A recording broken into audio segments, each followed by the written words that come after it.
This is Game 7 of the Junior Provincial Championship. This game features the visiting team, the Mississippi Whitecaps, taking on the home team, the South Ottawa Blues. I would like to begin with our player introduction, introducing the visiting team, Mississippi. Number 14, Sawyer Brandino. Number 15, Liam Mears. Number 26, Nayo Enwu. Number 20, Charlie Humber. Number 16, Jack Merritt. Number 3, Karen Campbell. And number 8, Tyson Ward. Number 6, Shaylee Parker. Number 25, Tanner Parker. And on the bench, number 4, Thomas Drummond. And number 18, Jason Ireland. Your managers, Scott Drummond and Dave Ireland. The Mississippi Whitecaps. Introducing the home team, the South Ottawa Blues. Number 3, Tristan Boivin. Number 21, Matthew Crockett. Number 16, Nico Banks.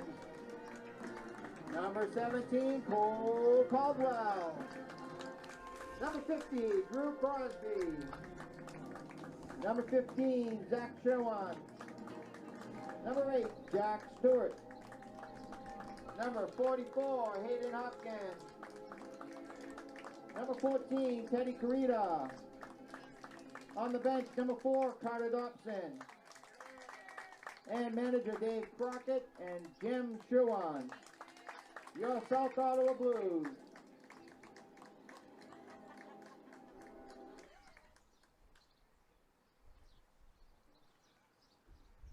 Ladies and gentlemen, please stand if you can. Remove your hats as Liam Mears from the Mississippi Whitecaps recites the Little League Pledge, followed by the volunteer pledge read by David Ireland from Mississippi. I trust in God. I love my country and respect its laws. I will play fair and strive to win, but win or lose, I will always do my best.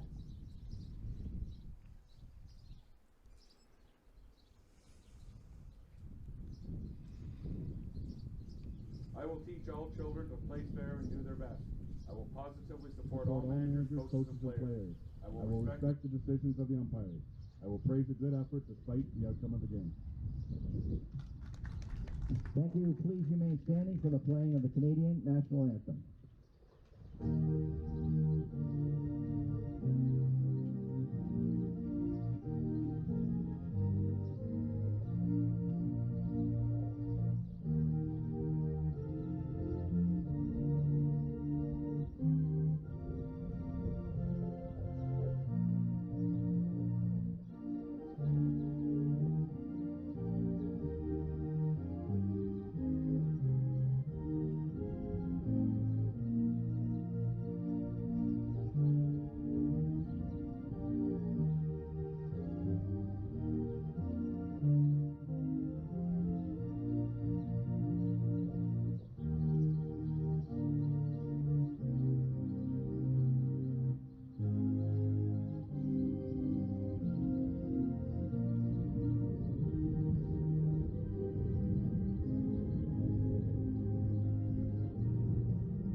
Players play ball, have a great game, and stay hydrated. Coaches and captains, the home plate for the meeting.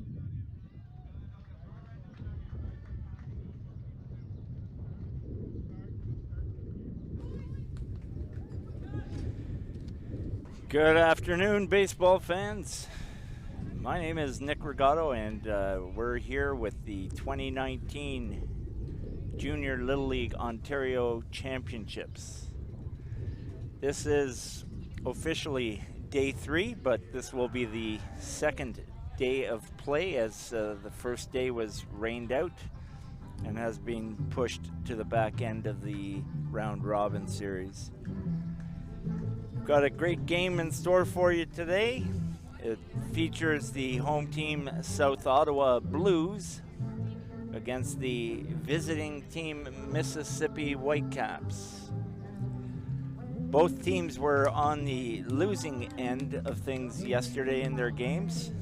Mississippi lost to a strong effort from the Windsor South Blue Sox, and the South Ottawa Blues lost to their arch rival from the Ottawa area, East Nepean Eagles. Both teams had a great warm-up. They look ready to play, and South Ottawa is starting to take the field.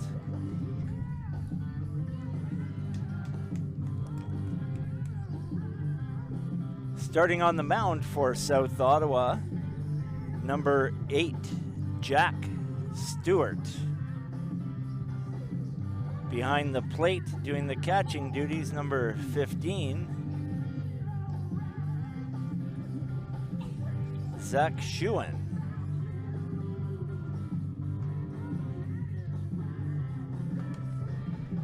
Your umpires for today's game: behind the plate, Mr. James St. Louis. Doing first base, Kyle Warner. Second base umpire, Rob McDonald.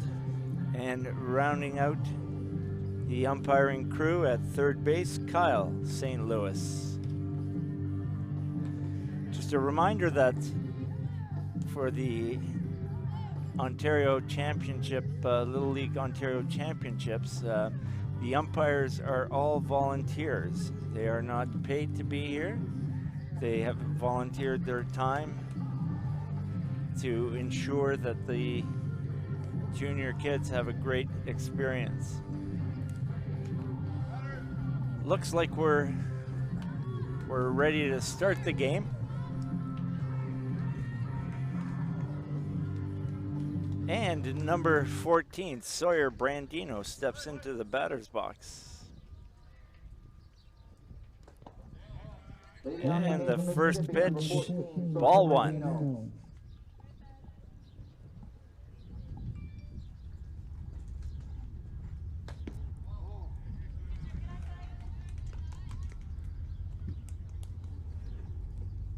Sawyer takes that one for a ball.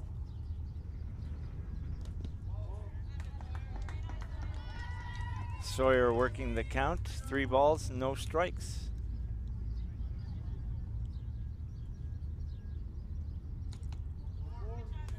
We now have our first base runner for today's game.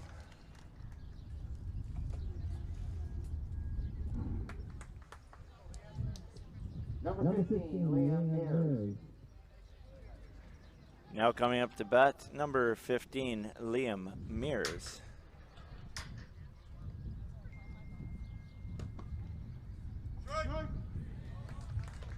Liam was the starting pitcher in yesterday's game against Windsor South.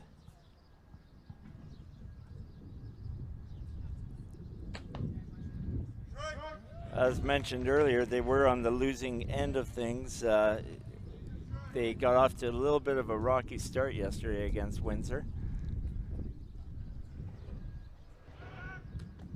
Oh, and a pickoff attempt at first base, and Brandino gets back safely.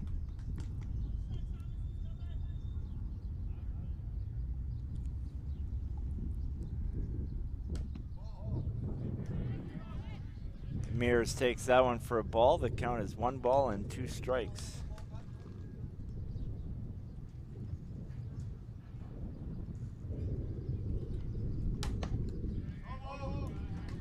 And Mears just punches that one foul, stay alive.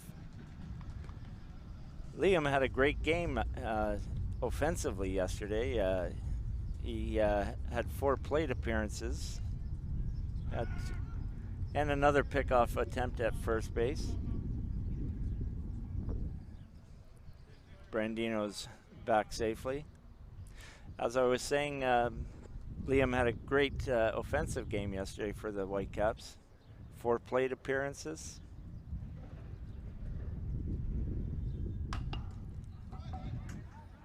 Mears pops that one up out to right field. 1 away. We'll get back to that story about Liam when he comes up to bat again later on. So Brandino still at first, 1 out. Up to the plate comes number 26, Neo Enwu. Neo might be the tallest player here in the tournament.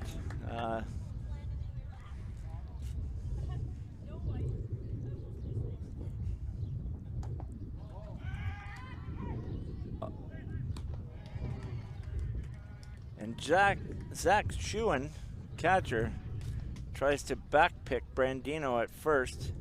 Brandino just getting in ahead of that tag. And another pickoff attempt on Brandino. And he's back in time.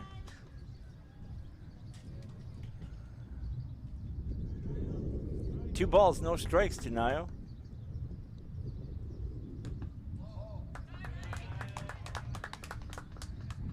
Nio's working the count, 3 balls, no strikes.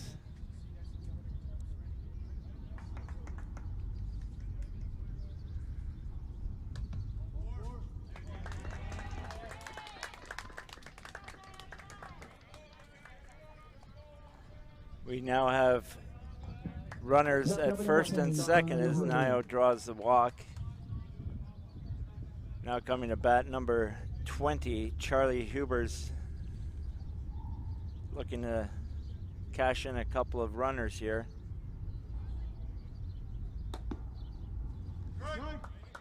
Takes a strike first pitch.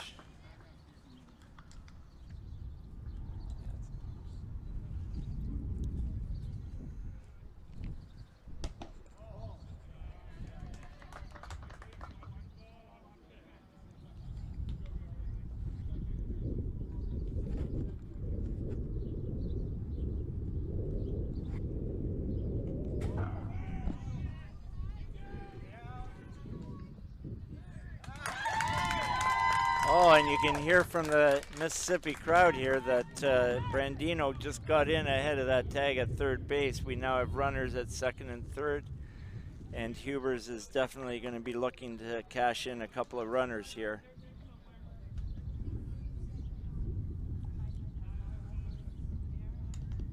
Fouls that one off to take the count to 2 balls and 2 strikes.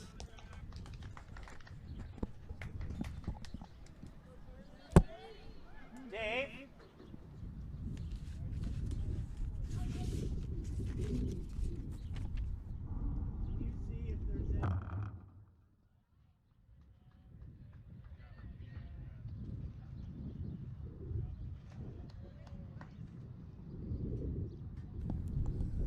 Just a little break there. Sorry about that, folks.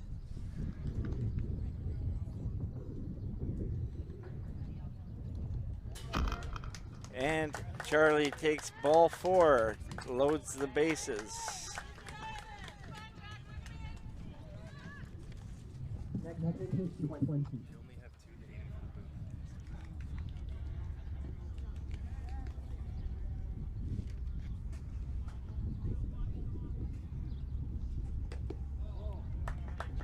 Number 16, Jack Merritt.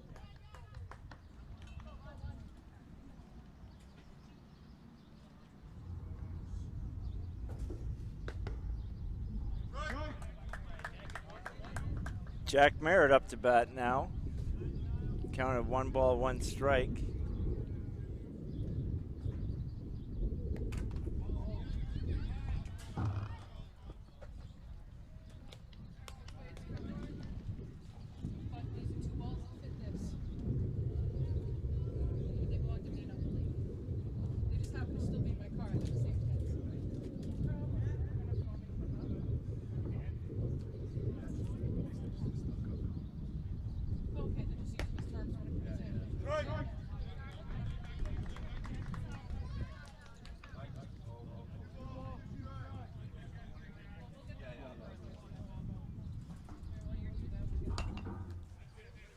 Oh, and Merritt takes a rip at that one, just fouls that one off. 2 balls, 2 strikes to Jack Merritt.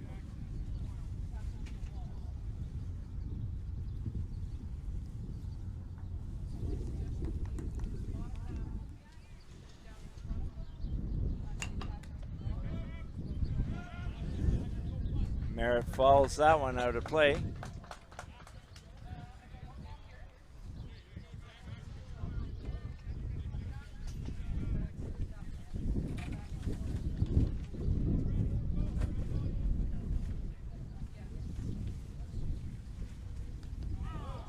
Oh, and Merritt gets hit by the pitch. Tough way to get an RBI there, but it works. Number 3, Karen Campbell. Brandino comes in to score on that.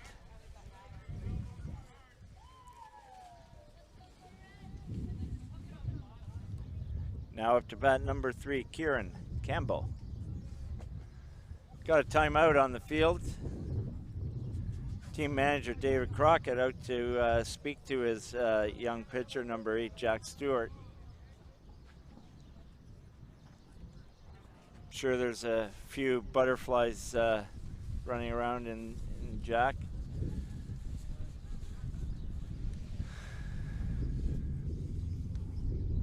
A lot of these players have come up from the 12U Major League,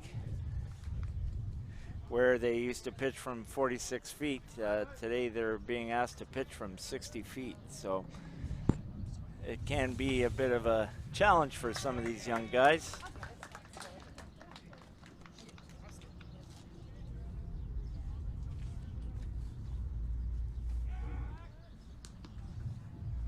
Well, I gotta give Jack Stewart some credit there. He's pretty crafty and wily on the mound. He's trying to pick players off at third and first and just trying to make something happen for his team.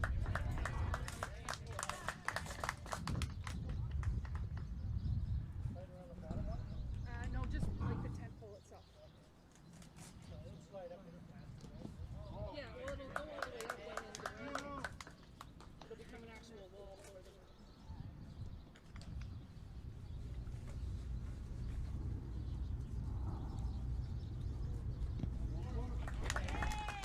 And Kieran Campbell draws a walk and gets credit for the second run batted in. Number 8, Tyson Warren.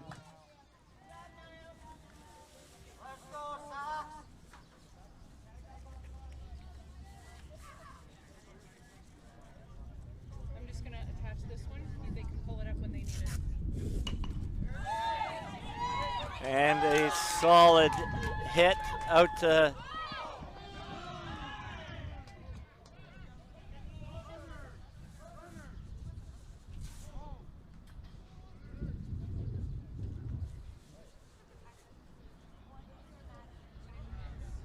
solid base hit there for Tyson Wark. Had a little bit of a collision out there at third base. The umpires are calling, it looks like the umpires are calling obstruction by the third baseman. And number 16, Jack Merritt, is going to be allowed to come home on that play, and all the other base runners are allowed to advance one base as well.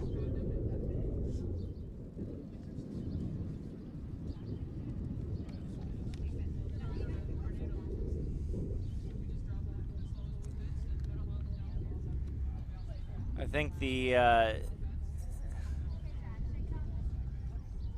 think Jack Merritt was a little bit confused by everything. A little worried about the third baseman there for South Ottawa, that he may not be doing well.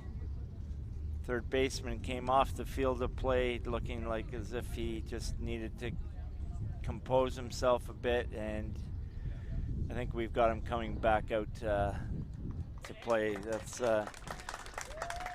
That's number 50, Drew Crosby, at third base. Gutting it out there and coming back out to play, and he was a workhorse yesterday for South Ottawa, and looks like he's certainly a tough competitor.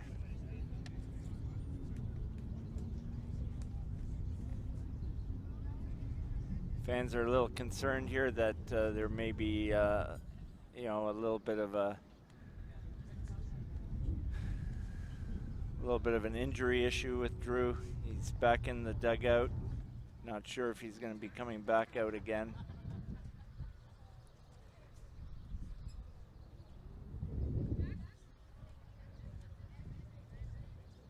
And Drew's coming out with his first baseman's glove, it looks like. And I think Drew's going to stay in the game and go to first base. Safety of the players is the priority here, main concern with Little League Baseball. Looks like he's okay. His teammates are supporting him,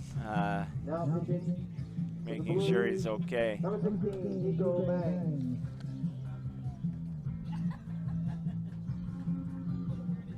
Doing that 31 minutes into the ball game.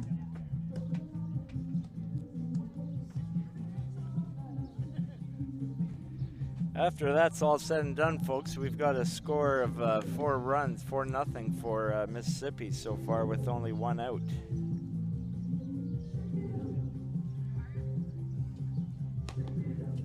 Jack Stewart leaves the mound. We have a pitching change.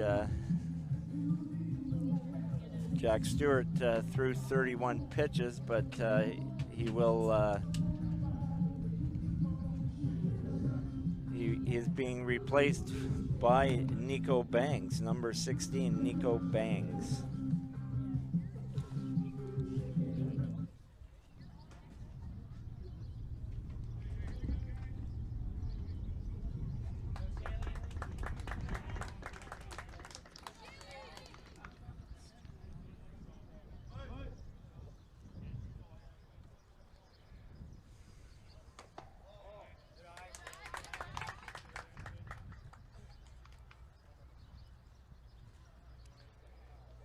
Shaylee Parker, number 6, up to bat now as we resume play.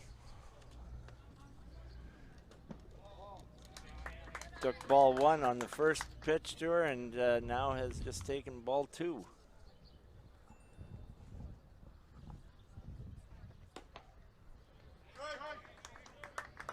And Nico Bangs finds the strike zone. 2 balls, 1 strike.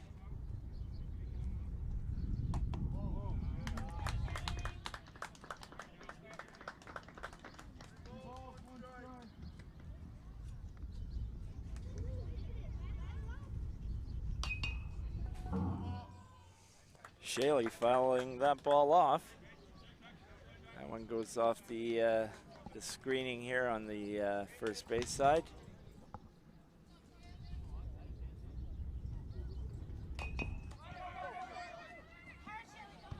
And that ball is just foul, rolls foul. Got a full count, 3 balls, 2 strikes to Shaylee Parker as she's getting back into the batter's box.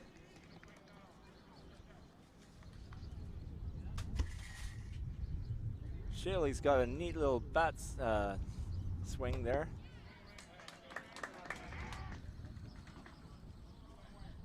There you go. And Nico Bang records first strikeout. And Zach Schuen trying to pick off Kieran Campbell at third base. And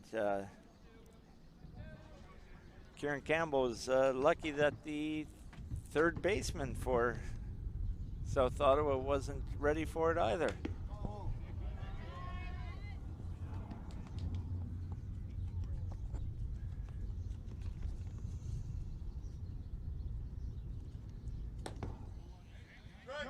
Now up to bat for the Mississippi Whitecaps.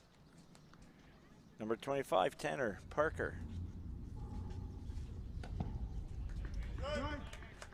Takes that one for a strike. 1 ball, 2 strikes.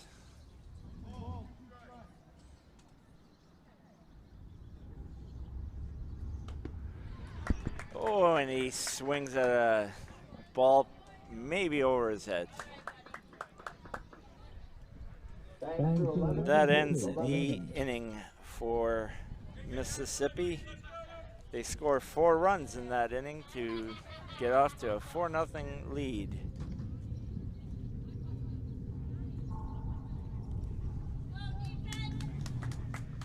Well, folks, it's the day today is supposed to be a hot day.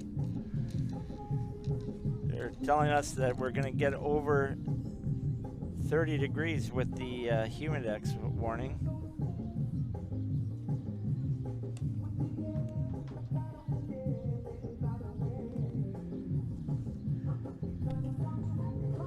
We are under a storm warning here in Oakville, so we may have to terminate the broadcast at any time. So if you see us go dark all of a sudden, you can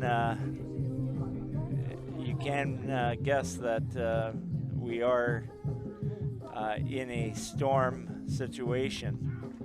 And we had to pull the plug on things as we're not quite out in the open, but we're just under a tent that offers us a little bit of shelter. But if it does start to rain and the rain goes a little bit sideways, we're probably going to have to pull the plug on this. And speaking of this live stream, really want to give a big shout out to Humber College. Our good friends Nick and Jay doing all the technical stuff here. I get to watch the game and talk.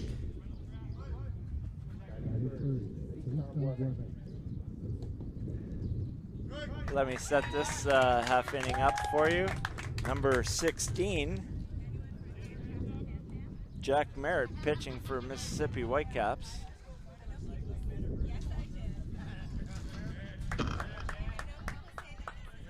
Pitching to number 3, Tristan Boivin. Tristan falls behind, no balls and 2 strikes.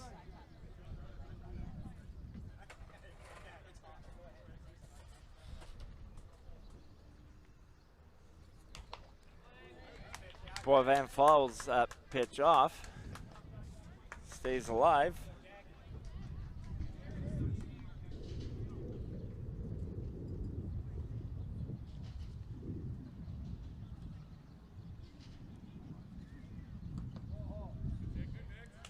Takes that one for ball 1 and 2 strikes.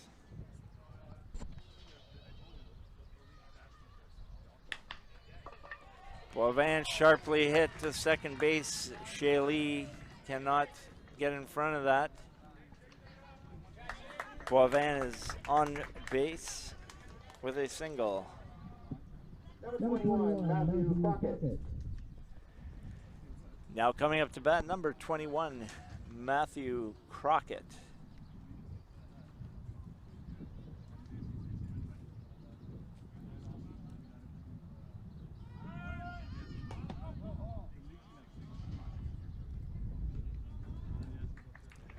Boivin steals second base uncontested.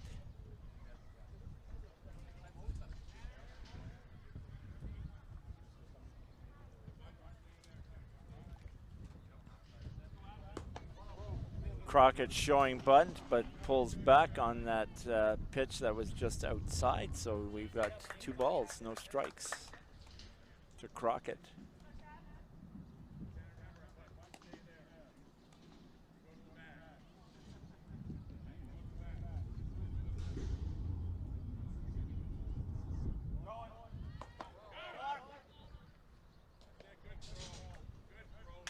Crockett showing bunt again, trying to pull the third baseman in so that Boivin could just leisurely get over to third, but the shortstop doing the wheel play was ready for that play.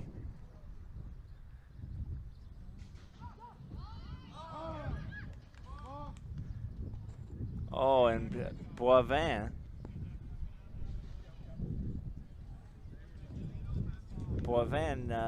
being aggressive on the bases causes Jack Merritt to balk on that play, and Boivin is awarded the base. Crockett showing bunt again and takes that for a strike. So 3 balls, 1 strike.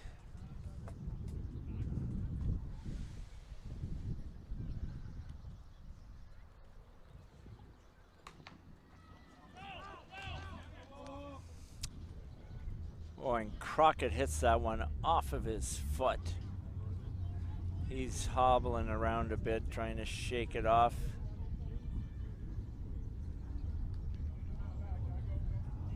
Probably feels like he's got about 1,000 bees in that ankle of his right now. That one hurts.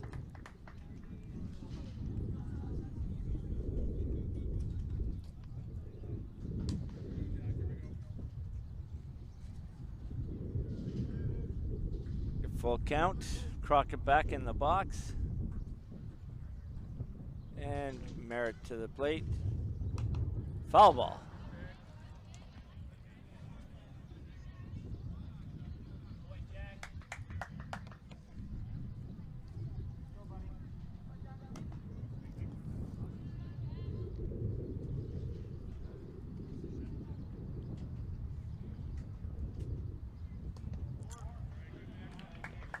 And Merritt loses Crockett there on a good battle at the plate.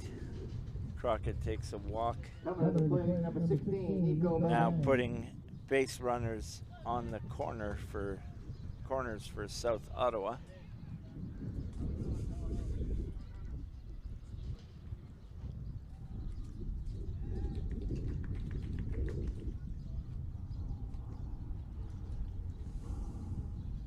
Looks like we've got a special pinch runner for Matthew Crockett. He's probably still feeling those buzzing bees in his ankle. He's doesn't look like he's still 100%. Number 21, Matthew Crockett. Carter Dobson in as a special pinch runner for Matthew Crockett.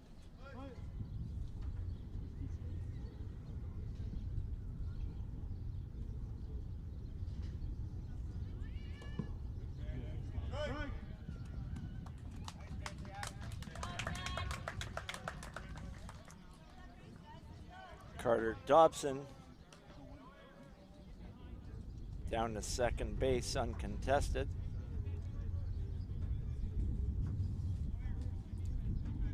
Merritt stands tall on the mound and delivers just a little bit high. 1 ball, 1 strike to Nico Banks.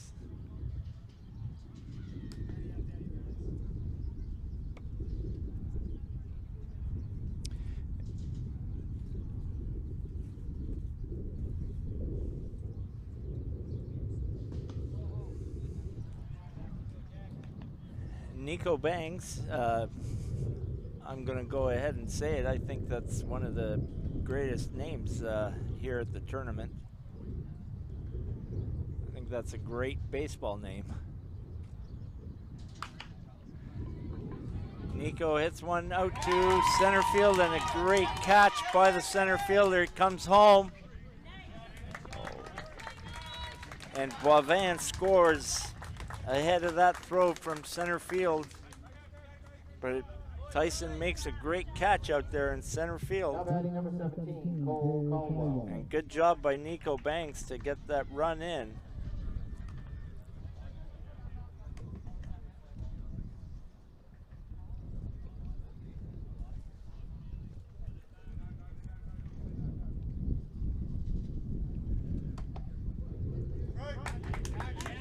Got number 17, Cole Caldwell, coming in, taking that for a strike 1. Cole Caldwell's the only returning junior player for South Ottawa.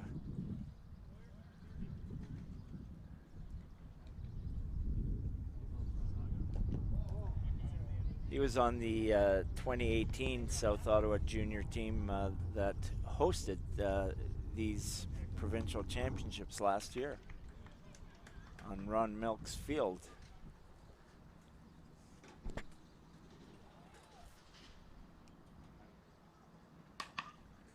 Caldwell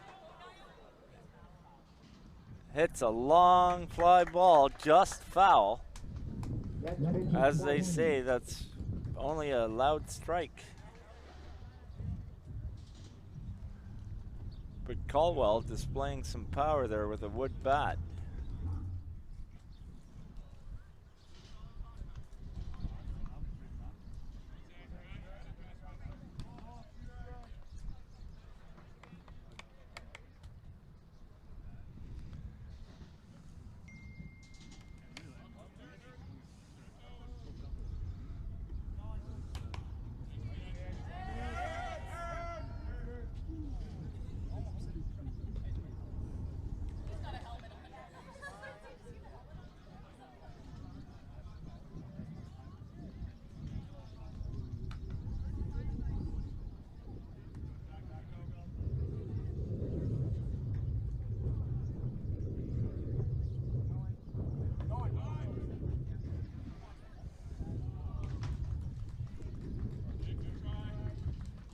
Matthew Crockett, check that. Carter Dobson, who's a special pinch runner for Matthew Crockett, steals third base there. As the throw from the catcher goes a little astray.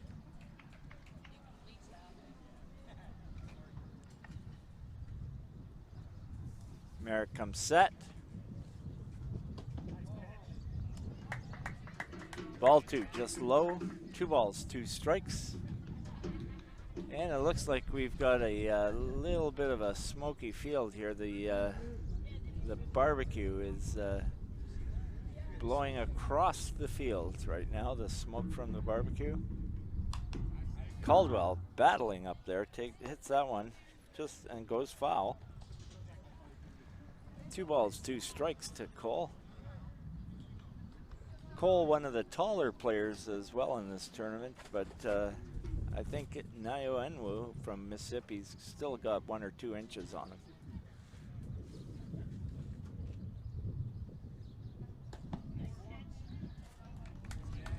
And Caldwell, great at bat there. Draws a walk. South Ottawa really working Jack Merritt for bases. Caldwell takes a good lead.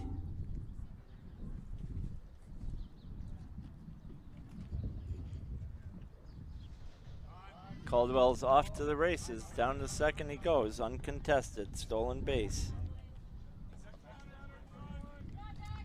Now up to bat, Drew Crosby took that pitch for a ball.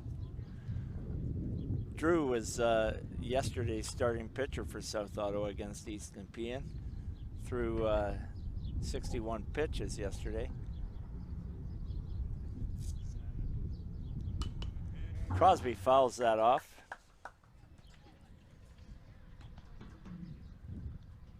When you throw over 50 pitches, less than 65 pitches, you're required to sit for 3 days. Or, well, not sit, but not pitch for 3 days.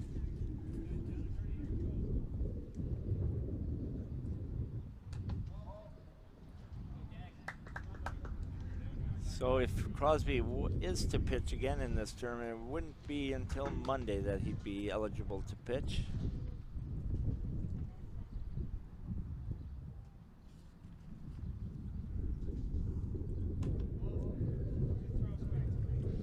Crosby's up to bat. Doesn't look like he's really wants to draw that walk. Looks like he really wants to hit this ball and cash in a couple of these runners.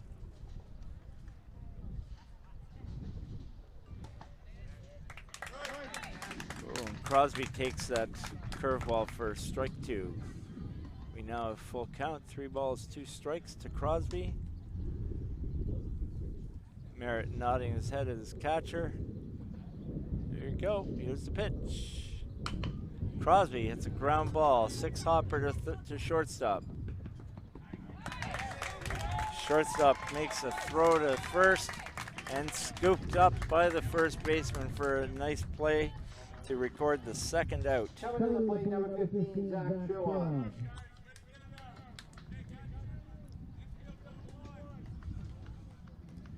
Crosby gets an RBI on that as Crockett comes in to score. Moves Cole Caldwell over to third base.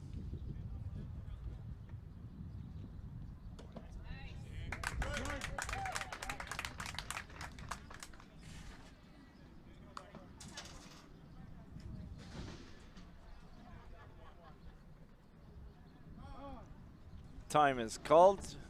Zach Schuen steps out. Zach took that first pitch for strike one.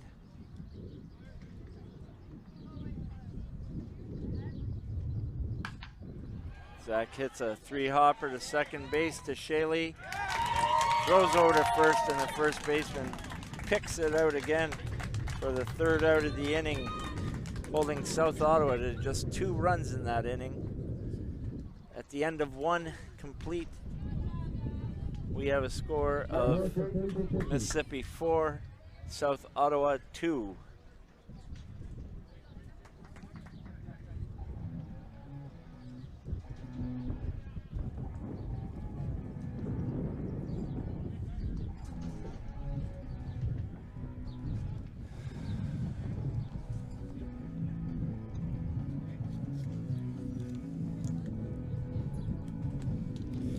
Well, folks, I'm really glad you're able to watch us today, courtesy of gang at Humber College.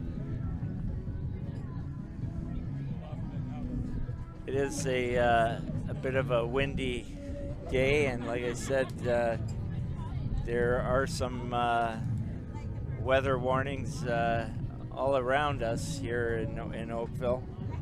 The wind is fairly brisk, blowing straight out to right field. You're looking at the Canadian flag, and let's see, what do we got? Town of Oakville flag, the Little League flag,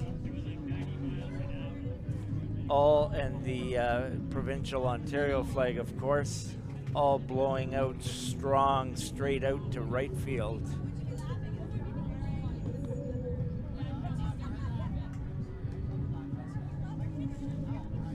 Sure, there's going to be a few players looking to get that ball up in the air out to right field and hopefully just let it travel.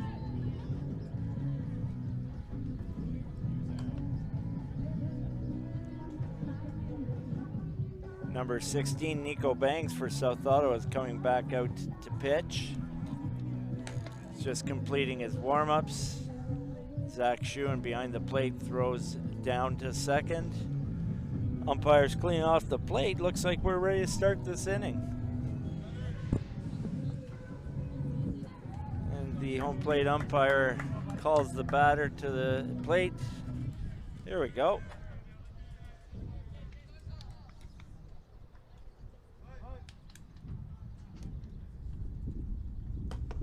Lead up, second inning from Mississippi, number 14, Sawyer Brandino.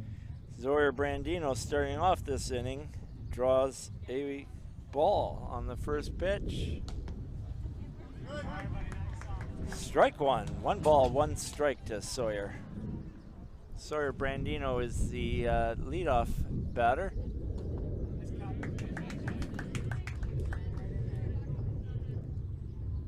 Mississippi batted around the order last inning.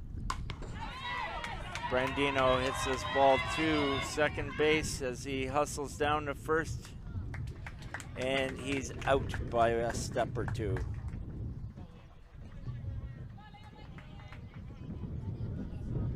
Good play by Crockett at second base.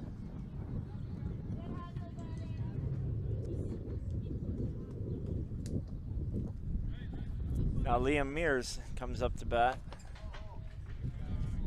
As I had mentioned last inning, Liam, starting pitcher yesterday's game against Windsor, had a really strong offensive game. He had 4 plate appearances. He drew 2 walks, had a single, and he scored 3 runs. He was big with the bat yesterday. Mears fouls that one off right into his Mississippi crowd here, and they're all poking a little bit of fun at him.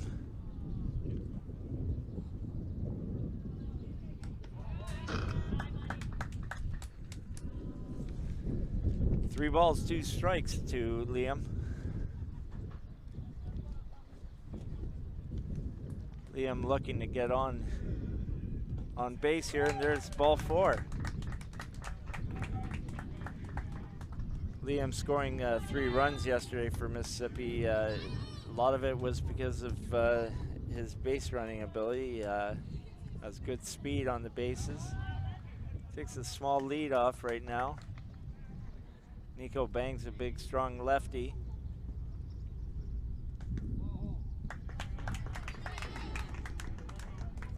Neo Enwu takes the first pitch for ball 1.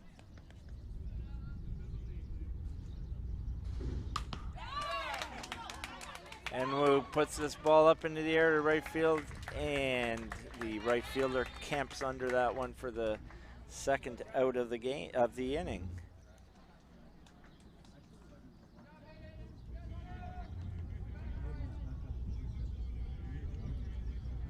Now up to bat, Charlie Hubers.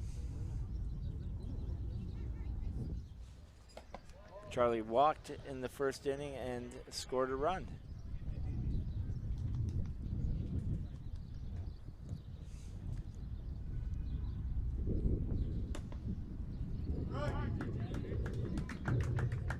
Strike 1 to Charlie. 1 ball, 1 strike.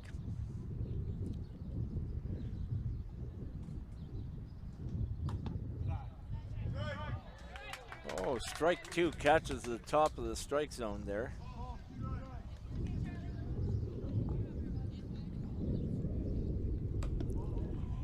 That one just missing outside. 2 balls, 2 strikes.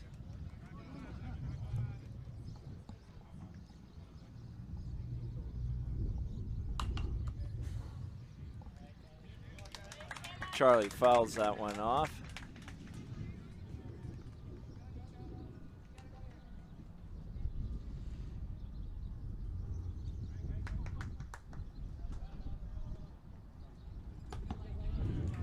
Charlie swings through that.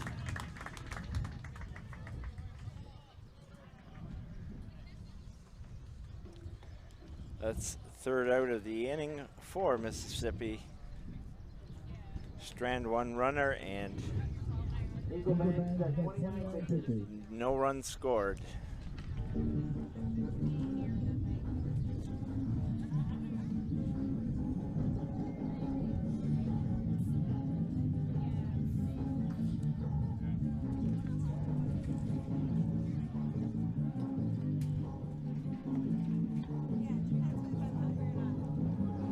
Folks, as I mentioned before, we are in a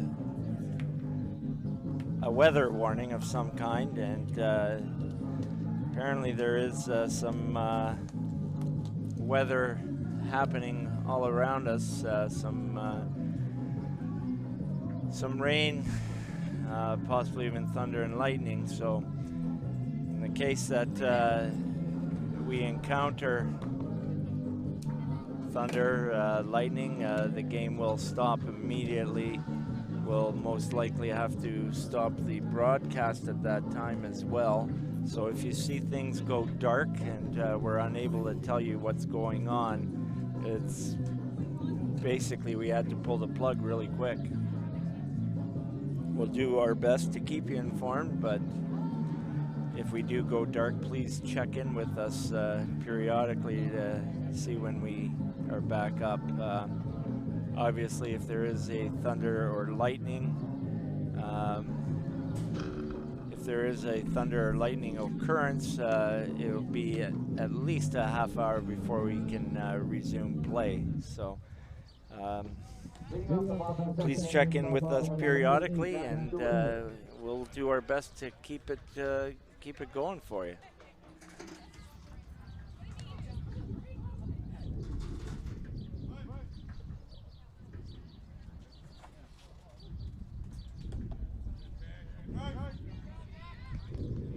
Well, looks like we're back in play here.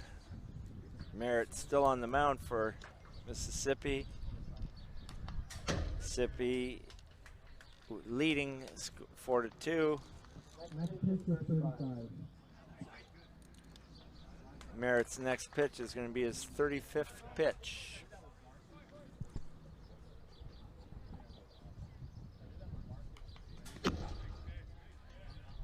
Jack Stewart up to bat for South Ottawa. As a count of no balls and 2 strikes. Takes ball 1 there.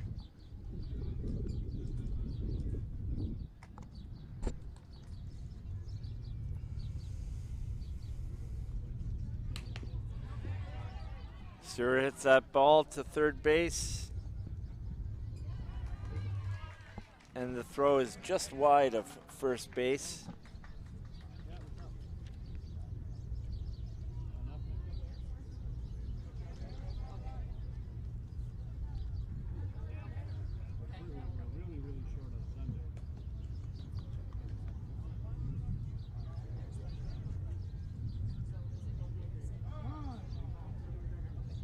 Well, folks, looks like we've had a thunder warning.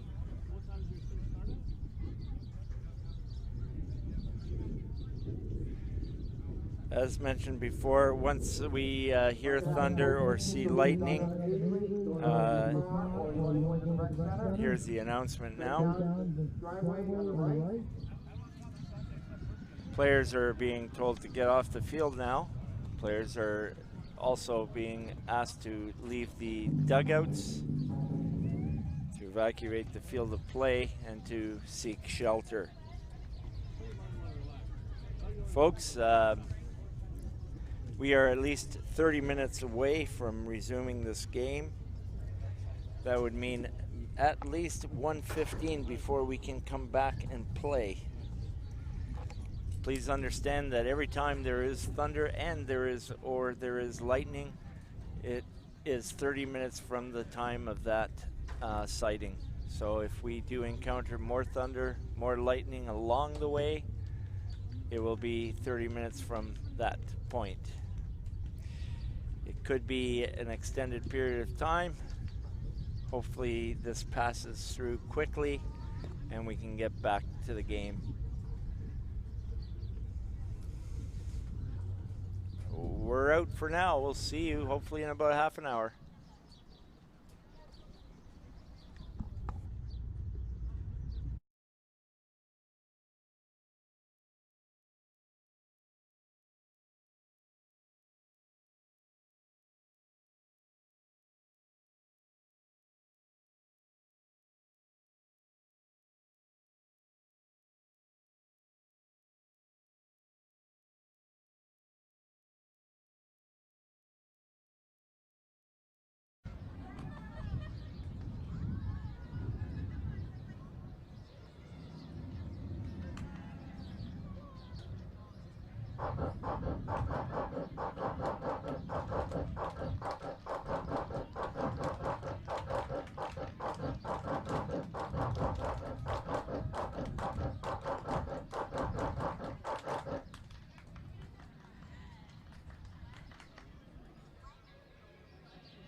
Next pitch when this game starts is pitch number 38, pitch number 38.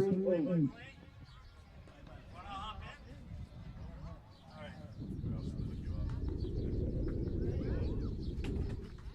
doing a coffee run?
Let's get this game underway.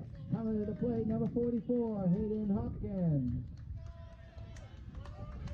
Let's get loud for these kids, parents.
Well, folks, here we go. We're back in, back to play.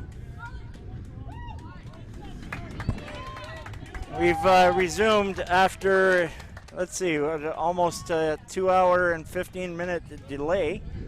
We're back up, and that was Hayden Hopkin that you saw grounding out.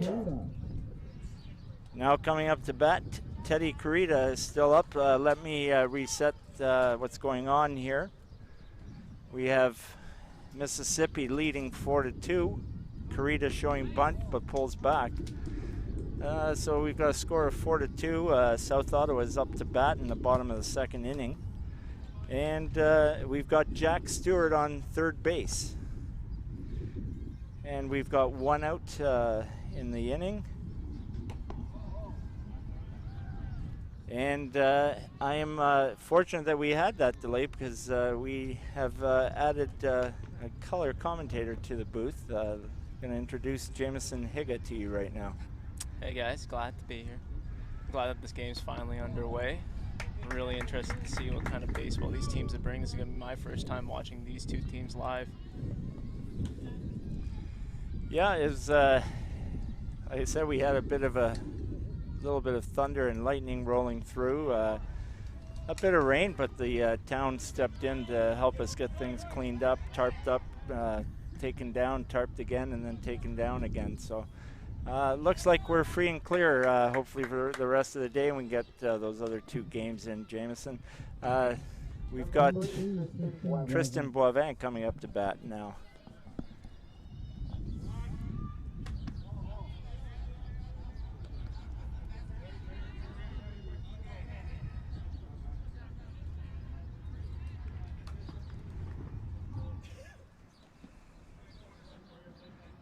On the mound for Mississippi,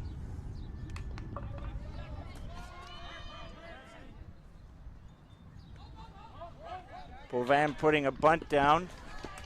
In to score is Jack Stewart. What did you think of that bunt, Jameson? Well, I wasn't expecting a bunt seeing as how high that pitch was, but it's good that he got it down. Good read by base runner down at third, waiting for the throw to go. Arrived in plenty of time. Overall, not a bad start to the inning, or I guess a restart to the inning for South Ottawa.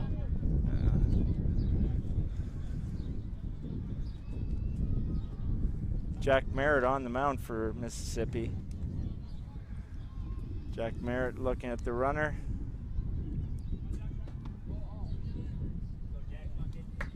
Matthew Crockett up to bat, showing bunt but pulls away. We saw it yesterday, Jameson. This South Ottawa team likes to show bunt, but always pulls back. That seems to be a theme with some of these teams. I don't know, we were commenting on it yesterday. Some just like to show until they get a strike, absolutely no intention. And there's a strike. So I doubt we'll see bunt being shown again. I kind of question the strategy in some ways, and just giving up a free strike like that. So what if that pitch is, right down the middle or something? I'd rather see a guy take a rip at it. With a guy in scoring position right now, might as well go for the hit. You could probably score any ball in the outfield, especially with wet, slippery grass right now. Runners advance on a double steal. So now we have two guys in scoring position. Yeah, Carita came in as sub yesterday for their South Ottawa game, and as a special pinch runner. He's got really good speed. Runners on second and third for South Ottawa with 1 out. Crockett with a 2-ball and 1 strike count. Watches that one drift out of the strike zone for ball 3.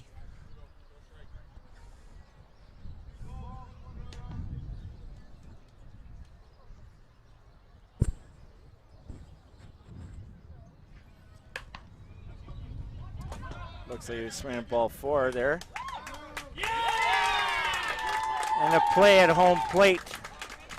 Tag gets down in time to get Carita coming home for the 2nd out.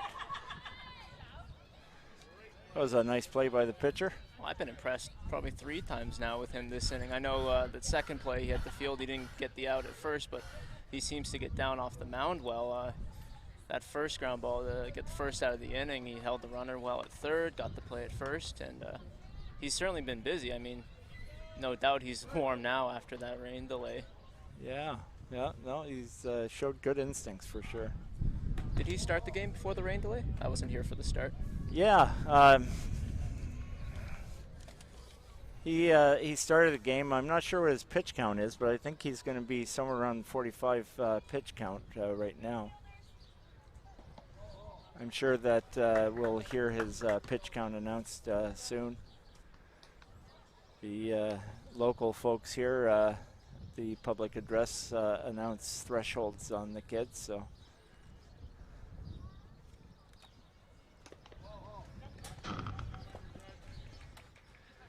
Up to bat for South Ottawa, probably, like I said earlier, before we were delayed, I think he's got the best baseball name here in the tournament, Nico Bangs. That's pretty good.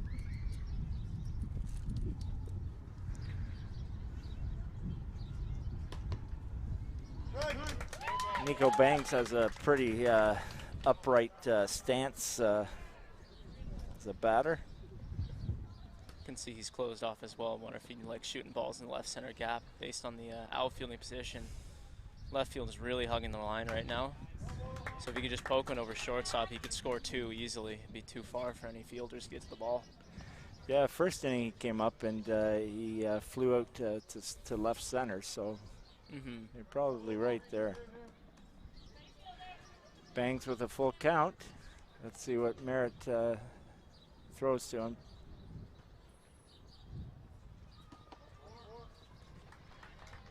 Merritt's a little up and away with that pitch. Bangs draws a walk.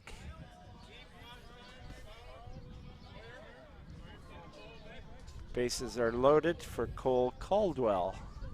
Cole Caldwell, the senior member on this team. Cole played on the junior team last year, Jameson. Oh, cool. Good to see him coming back then. Yeah, he's the only player to return from that team. Wow, really good for him then, being a youngster on the team last year. Yeah.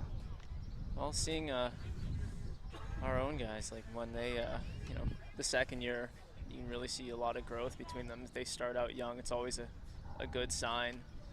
I've been listening to a lot of hockey podcasts lately, and I hear there's like this fun rule called like the 51% rule about like the Swedish Junior Hockey League or some like professional league. If you're a young guy like 17 or 18 playing in a men's pro league over there, you got like a 51% shot or something at making the NHL. So anytime you're a young guy, and even if you're kind of struggling to keep your head above water, even if you're just amongst these guys, amongst the better gameplay, if you will, it can do some good things for your future success. Caldwell with 3 balls, no strikes, watches a strike come in. Merritt looking to battle back here at the 3-1 count. He's got bases loaded. Certainly South Ottawa's got a great opportunity here to blow things open. 2 are out. Caldwell swings through that. I will expect with 2 out, bases loaded, full count, I imagine the runners are going.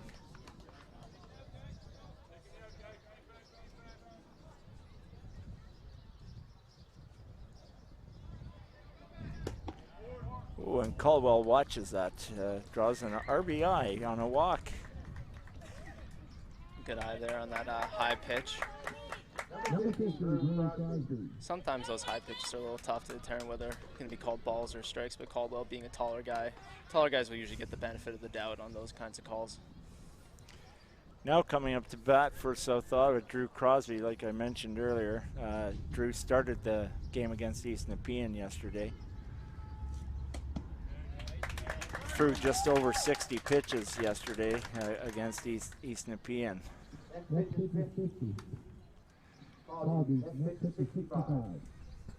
Yeah, so Jack Merritt's next pitch is going to be his 65th pitch. Already, wow. Another high pitch watched by.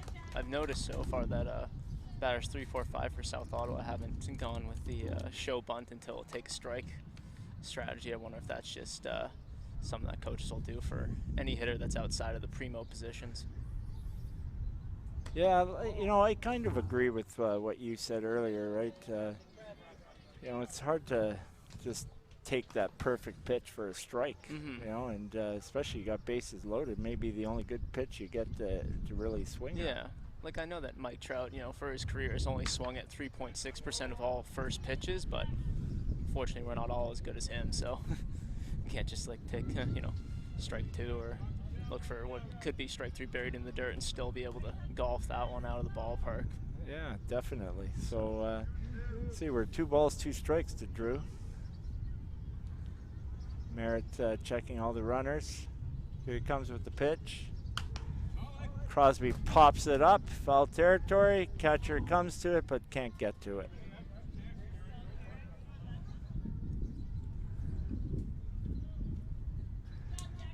Folks, that's not thunder you might be hearing. That's actually, it's a little bit breezy, so our mics are picking up the wind a little bit. So in case you're a little concerned that's more thunder, it's just the wind. Merritt delivers. Low and outside. Yeah, hopefully we're done with that thunder. We seen there was a big storm to the south of the ballpark, but luckily the wind didn't blow it our way. Yeah, amen to that. Runners on the move. Crosby swings through on that, and you can tell by the loud cheers from the Mississippi crowd that ends the inning and takes Merritt out of what could have been a really disastrous inning there.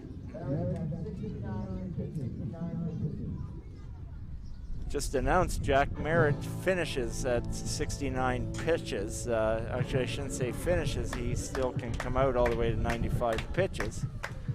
But if Jack does come out, Jack's up. Jack's the next batter for Mississippi Whitecaps. Should Jack come out to pitch again in the next inning, then he will be beyond that 65 pitch threshold and will have to sit out 4 days. What do you think of the pitching rules? A lot of strategy has to go into these pitch counts and stuff. Yeah, this tournament as a whole forces coaches to really strategize ahead of time, really, I don't know, kind of pick where they're going to prioritize, you know, whether they feel comfortable with burning guys for a day, you know, by throwing 35 or more, pitching by committee. It's all has to do with comfort level, perception of competition, and then like an honest evaluation of your own players. Let's see, we're on now day 2 of the tournament, correct?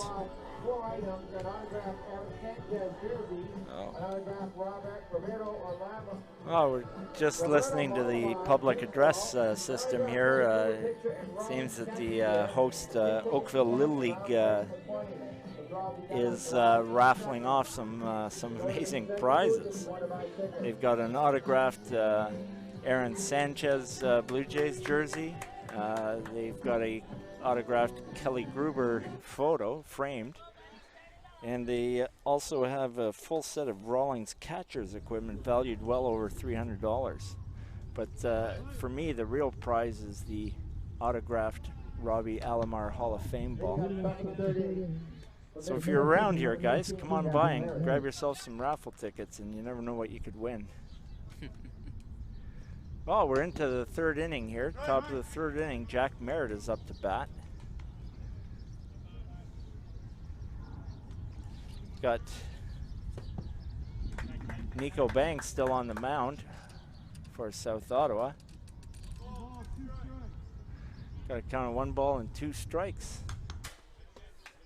And Jack swings through that, fouling it off. See, this is where the pitch counts get a little weird, because normally after a long rain delay, you'd kind of expect that starters in a game wouldn't come back, but both starters are evidently still throwing even after what was like almost a 2-hour delay, it felt like.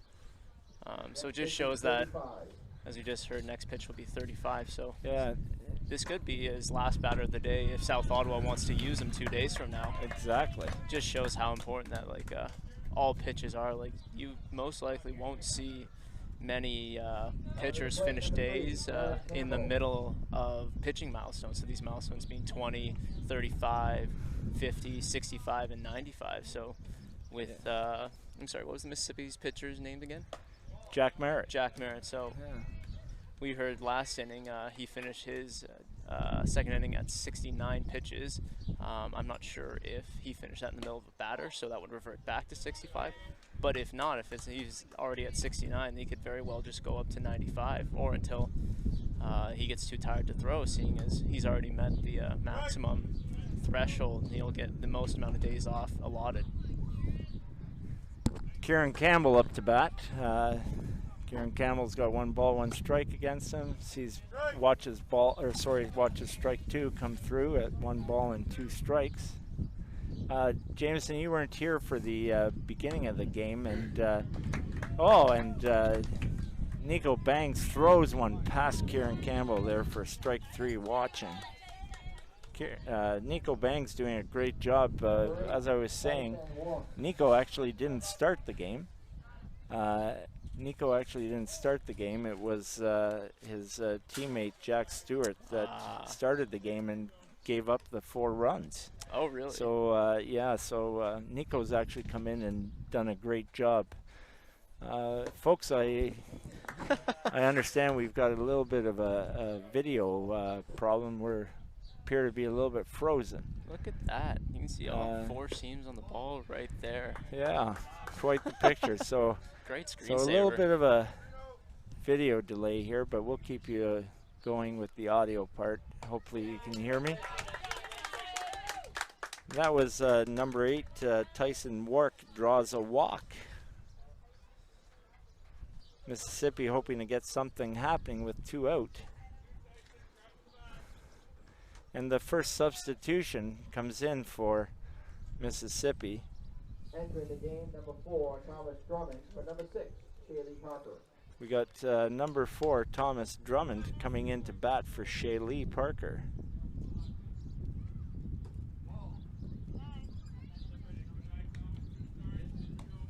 Drummond takes a walk on, takes a ball on that first pitch. Oh, and Drummond just gets out of the way of that. A little bit of a brushback pitch there.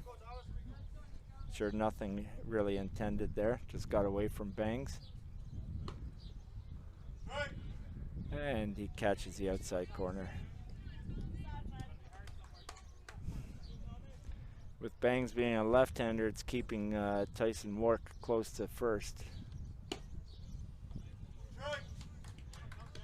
Tyson Wark working that outside corner on the right hand, batting Thomas Drummond. A little high and outside. Full count to Thomas Drummond. Looks like Tyson Wark is going to be running. Ball 4. We've got runners on first and second now. Very close pitch. Just low and away, I believe. So it's been announced that Nico Bangs has thrown 50 pitches now. Be curious to see if he stays in. Jameson, what do you think? I'm not sure. Doesn't look like anybody's coming out to get him, so. No, I don't see anybody down in the bullpen, so it looks like he may go up to 65. Number 25, Tanner Parker. He may go the whole way because, like you said, nobody's warming up. No. This game's still close right now. Mississippi has bounced back from not an ideal start to their tournament yesterday. I believe they lost 23-8 in the hands of Windsor. So it's good to see them in a good close game right now. Yeah, certainly. South Ottawa also looking to bounce back from a day one loss at the hands of East Nepean. I believe the score was 12-4. So both teams definitely want to assure themselves that they don't want to go down 0-2. Every win counts with, the top 4 of the 6 teams getting into the playoff rounds. Like, even a couple wins could make all the difference. Yeah, now up to bat. Sorry for missing that, but 18 Jason Ireland is in for 25 Tanner Parker. And Nico Bangs gets his 3rd strikeout of the inning, stranding 2 runners.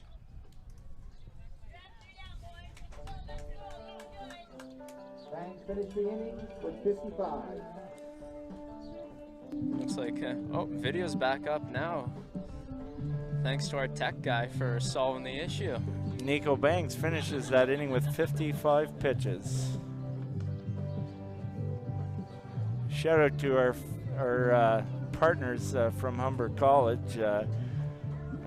Kudos to Nick for solving the video problem, and looks like we're video's up and running again.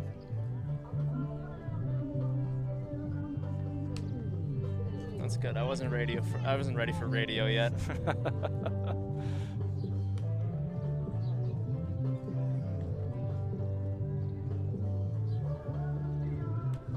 Well, it's nice to have this music playing in between innings, and it's a little dated, but I guess it's more my era than maybe some of our listeners. Oh, I thought you were just talking about the playlist in general.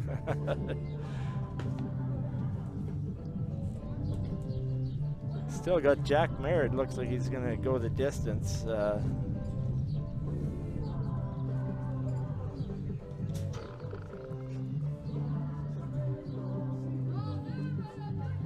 So if he goes up to 95 pitches or anywhere between 65 to 95, I believe 4 days of rest is in order.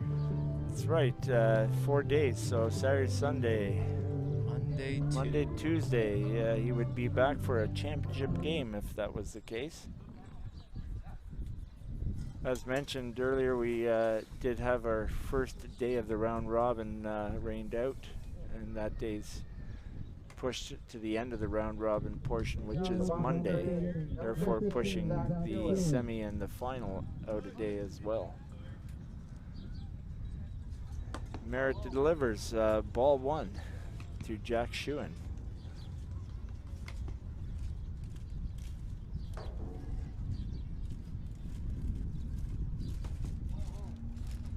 Ball 2 for Zach Shewan. Just missed a little low there.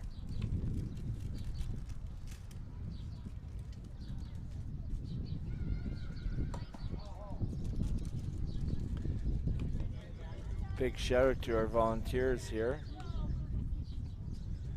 Volunteers are keeping us in coffee and cookies. It's a hot, humid day. I could use a little sugar rush. Oh wow, they're actually cookies. Yeah.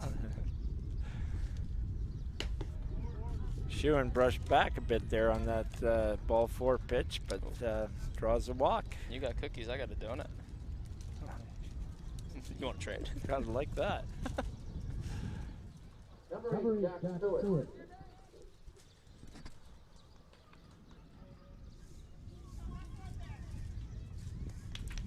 Something that I seem to notice from all teams now. One, they're taking short leadoffs, regardless of lefty or righty on the mound. I think there's some room to be gained there. With guys not really, they're not picking off, throwing high heat over to first base. So players sometimes don't realize how much room they actually have to get off the base. Now with the long throw, as we just saw, runner take second there. Long throw, it's tough on a lot of catchers. You won't find many catchers at this age with absolute guns, but I think base runners could definitely take a few extra steps. And then the second point I was going to make is corner outfielders specifically. I find them a lot playing the lines a lot more instead of the field. So there's a lot of room in the gaps. I'd say the power alleys. Not that we'll see a lot of doubles in this tournament, but just any ball over shortstop, like, just takes, a few extra steps for guys to get to the ball there. So it's an interesting strategical choice, I guess. I'm not really sure if that's just a player's instincts to start hugging a line rather than playing their field, or if it's a coaching decision. 3 balls and 1 strike to Jack Stewart. Oh wow, I droned on there a lot. I didn't realize 4 pitches went by. And Stewart draws the second walk of the inning. Yeah, Jameson, just the only point I can make there is that a lot of these kids are coming up from the major age group, the 12U kids, and leadoffs, pickoffs, all that sort of thing is brand new to them, and they think if they're a foot or 2 off the bag that they're going to get picked off. So there's certainly a little bit of fear or reluctance to get even 6 feet off the bag, and but umpire James St. Louis makes his way out to the mound, gets about halfway, and turns around. And speaking of that transition to major too, now that I think about it, playing on that smaller outfield, like, they may as, corner outfielders may as well be standing just as close to the foul line as they would on those smaller diamonds, so maybe it is just instinctual or comfortable to them. Oh, Hopkins lays down a nice bunt. Merritt plays it. Gets him there just in time. He's out at first. Merritt, what a great play coming off the mound. Another great athletic play for Merritt. That's the 4th time we see him feel a ball in the last 2 innings, and I'd say he's made 4 good plays. Yeah, he's really an athletic kid. Really gets off that mound quickly.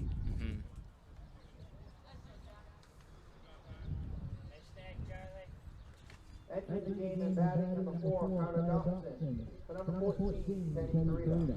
Here we go. We have our first substitution for South Ottawa. Batting for 14, Teddy Carita. Coming in to bat number 4, Carter Dobson. Carter Dobson, strike 1.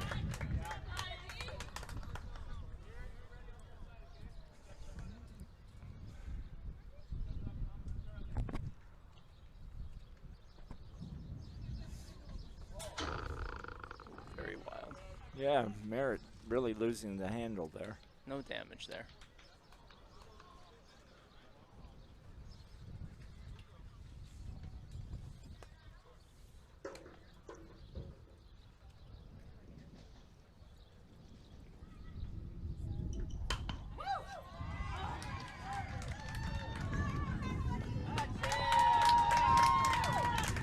Hard hit ball by Carter Dobson, just out of the reach of Merritt, but the second baseman snags and throws to first.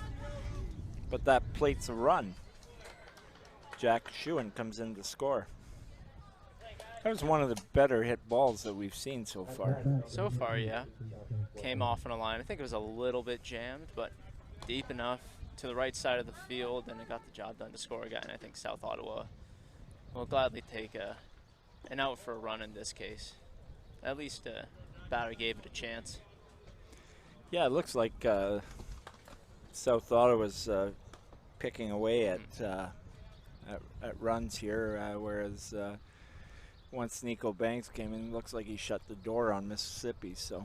And that was a good product and manufactured run right there. It was a solid bunt put down to advance the runners up a base each, and the guy did the job to score the run. Now, normally, in my personal preference, I wouldn't do that until later in the game. We are only in the 3rd inning, but got to get your run somehow. And if it works for you, go for it. Boivin hits that just foul. Boivin with a count of 1 ball and 2 strikes.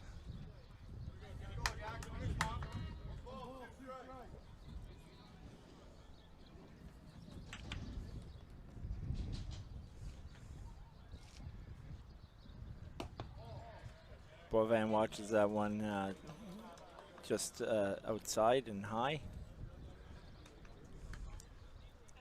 Jack Stewart on third base looking to score. Oh, and fake pickoff attempt there at third. Stewart being held by the third baseman.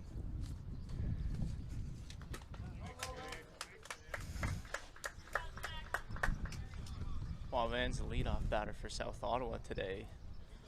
Right now with, I believe, a full count coming up. Or is it still 2-2? 2 balls, 2 strikes. 2-2, top of the lineup. It was good they got the lineup turned over with 2 outs right now, so. Boivin pops this one up. Could be a no man's Second land. baseman, oh, just out of the reach of the second baseman. Stewart scores. Boivin to first base successfully. We'll give him a hit for that. As I was just going to note, it's good that their lineup was turned over. South Ottawa was probably pretty happy about it. Now they can get their the meat of the order coming up to possibly get a late inning rally going.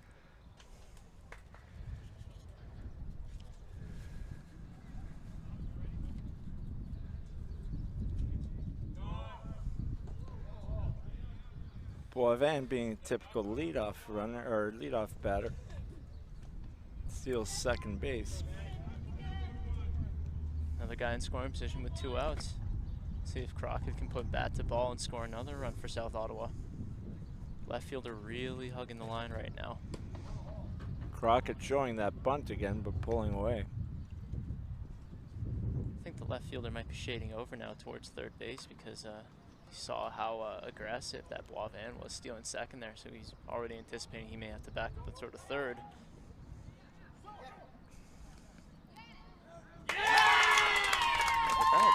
Boivin runs himself into an out, runs the team out of the inning as he left early. Jack Merritt, being athletic and smart as he is, steps off and gets Boivin at third base. What do you think of that play? A little odd the way that one played out. Yeah, I think Boivin got a little overzealous there. Well, if you believe in one of those cardinal sins of baseball, making the first or third out at third base is definitely one of those, especially with the 2-3-4 hitters coming up in the lineup right there.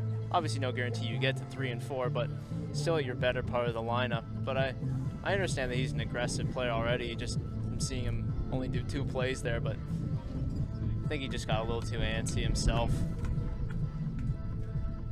With a right-handed batter up on the plate too, if he really wanted to try to take third, it's a tougher throw for the catcher. So as long as he gets a good leadoff, I haven't seen Crockett try to pick off to second, so I don't know what his move is like. But we see a lot of steals to third in this this age, anyways, that are successful.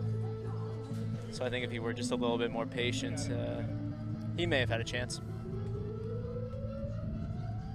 Not that it's necessary though. Like I said, we had guy's already in scoring position. A single's going to score him probably from second or third, depending on where it's going to hit. With the outfielders so shaded towards the lines, anything into a gap, the fielder's going to go a long distance to get that ball. So going into the top of the 4th inning, we've got South Ottawa that's been picking away at runs here and taking the lead 6-4. Interesting to see how Mississippi responds here. That was a long layoff for both teams. Sometimes it helps the teams to get a little bit of food in them and a little bit of energy, but sometimes it can really drag a team down. Nico Banks still on the mound. Looks like he's having a little bit of trouble locating that ball. Looks like the camera's taking a little bit of a break too. We seem to be having some technical problems again. We'll stay with you. Hopefully you can hear us, and we'll continue to stay with you. Sawyer Brandino hits that ball to shortstop. Good play by the shortstop. Nice strong arm to get Brandino out at first. Number 15, Liam Mears. Looks like he was a little unsure there at short. Unsure, maybe he was just taking his time, ensure that he get a good throw, good foothold. I'm not sure what the diamond's like out there after all that rain, but it looks like it's dried up decently well. Who knows how wet the infield is as well. He may have needed to take an extra half second to make sure he got a good grip on that ball, get on the seam so that the whites of the ball just don't slip out from him. So that'd be you'd hate to start off the inning like that on a, you know, fairly routine play, have the ball thrown away. So up to bat, Liam Mears. It's interesting. Liam came up to me during the break and mentioned that I had commented yesterday he was the starting pitcher. Swinging bunt right in front of the plate. Yeah, he commented to me that you know, I thought I was maybe a little bit hard on him yesterday because I said he was struggling a little bit to find the strike zone, and I said to him, yeah, but I gave you a big shout out today because Liam actually had a great game offensively yesterday. 4 plate appearances, scored 3 runs. He was really the spark plug for his team offensively yesterday. But today's another day, and we'll see what today brings for Liam. It's pretty cool when kids can go back and watch their own lives and watch their own games. Yeah. Another nice play by the shortstop. Like I said, he's got a really strong arm there and gets the gets Neo Enwu at first. Very quick inning there. I'm sure Nico Bangs appreciates those 3 ground ball outs, 3 good plays by his defense after it seems like he threw at least 20 pitches last inning, so I think he don't even know if he got to 10 this inning. So we're waiting to hear what his pitch count is. I don't know if Jack Merritt is going to come out and finish his 95 pitches. Sometimes it takes these kids to, you know, just 20 pitches to get through an entire inning. Yeah. So if Nico Bangs' limit today is 65, he just bought himself at least the start of the next inning, which could be 2 more outs, which is huge in this kind of tournament play for sure. Well, it looks like looks like Jack Merritt is going to continue pitching. I believe he is at 90 pitches already, which means he's got maybe 2 batters that he'll get to pitch to. Yeah, you should definitely hope to try to pitch to contact here. It's a strikeout even at 3 pitches, like at most he's got, you know, unless he throws 1 pitch in next too, like he could get through to 5 pitches somehow, but it's probably not likely at all. Not worth speculating on. So we talked about or mentioned that you know, big delay, hour and a half, 2 hour delay is sometimes difficult for players, but even the umpires, you know, they've got to come back and pick up the game as well. Especially being an umpire myself, I know it's like, just I'm thinking of the home plate umpire there. It's tough gearing down, gearing up all over again. Yeah, because they're not just doing this game. Most of them will be doing a second or even a third game today. Yeah, makes a long day even longer for them. And not to mention, they are all volunteers. They're not paid for this. So thanks to the umpires for doing a great job. Yep, thanks for sticking it out. Here we go. And Jack Merritt towing the rubber. First pitch, ball 1 to Matthew Crockett, who comes back up to bat. You may remember last inning, Tristan Boivin running to third while Matthew was at bat and was picked off at third. So Matthew Crockett returns with a clean slate. 2 balls, no strikes. Merritt seems to have lost just a little bit of that zip on his pitches. Yeah, approaching 95 pitches, who knows, you know, in their own all these teams tournament plays, you know, and they may have different rules for each tournament. Who knows? Who knows how much pitching they've really done all year? Like 95 is pretty extreme for and all these guys. Just heard that announced on the public address system that this will be Jack's last batter for sure, because his next pitch is 95. Special pitch runner. Number 14, Teddy Carita. Number 21, Matthew Crockett. Now, Go ahead.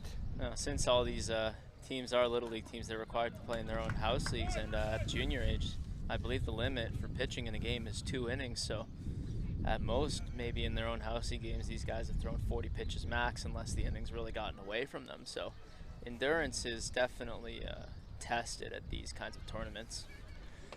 Got a special pinch runner coming in for Matthew Crockett, number 14, Teddy Carita. Umpires called time just to check that, to see if that can be done. Matthew Crockett, yeah.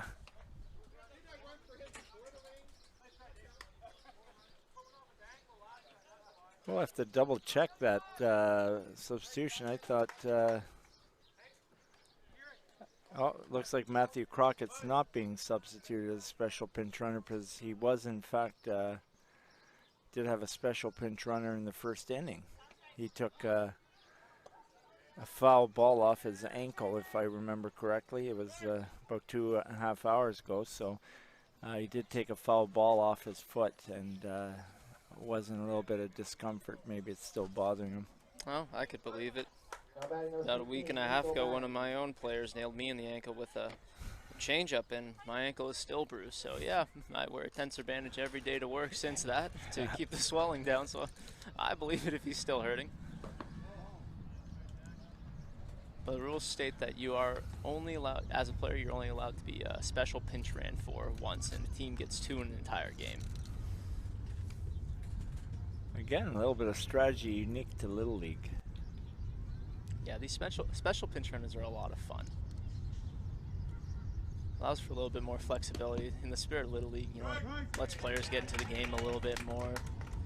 So maybe you're a smaller, speedier guy who you're not comfortable with sticking in the batting lineup on a consistent basis. He could play, you know, a key part of the game late in the game if you guys need a run.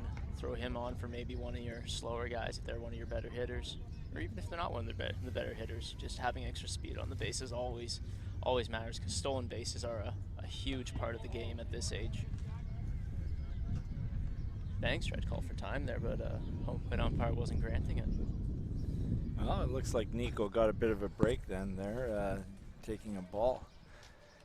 Merritt, you can tell he's just not as crisp as he was at 12 o'clock. Not surprising. This is 2 long at-bats in a row here.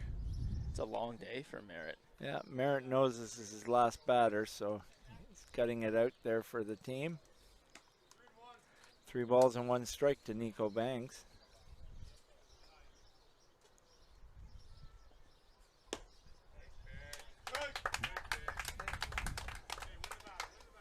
Merritt looking to battle back here. 3 balls and 2 strikes now to Nico Banks. Good pitch, looked like it was on the outer third of the plate.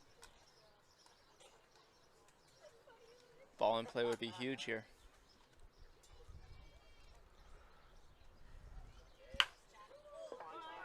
Ball well hit to left center, just out of the reach of the center fielder. Matthew Crockett has to hold at second. Couldn't get off the bag quick enough because he wasn't sure if that ball was going to get caught or not out there. So our live stream viewers, you can kind of see where our center fielder was running back from, so you can kind of get an idea right where that ball was. Our left fielder's actually creeping over to where the ball was just about hit to.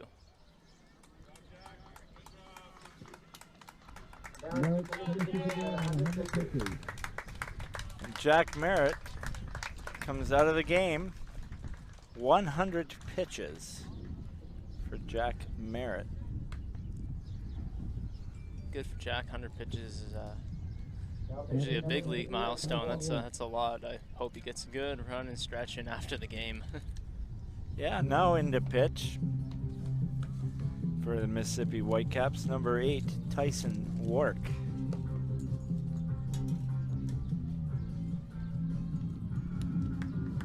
It's going to be Tyson Wark's first appearance of the tournament.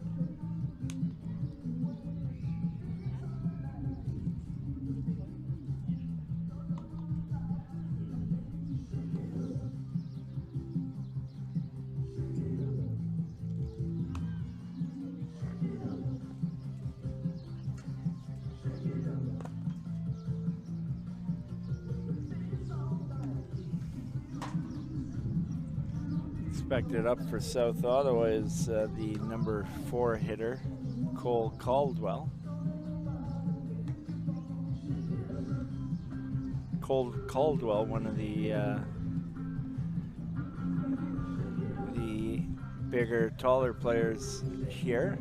You really see the whole spectrum of players in this age group.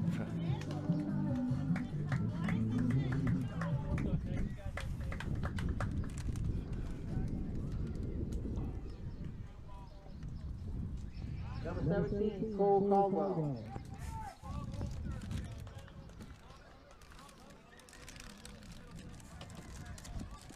All right, Caldwell up to the plate now. Runners on first and second, non out. Infield fly rule will be in effect here.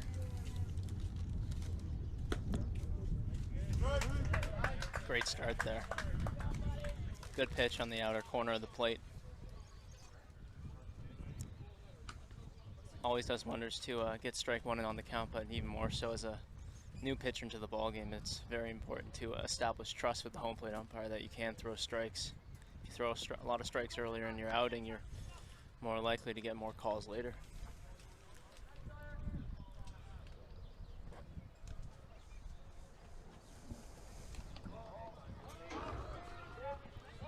Uh-oh, we might have crossed up at second base.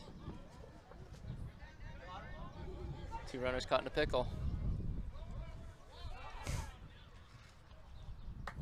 And both escaped somehow.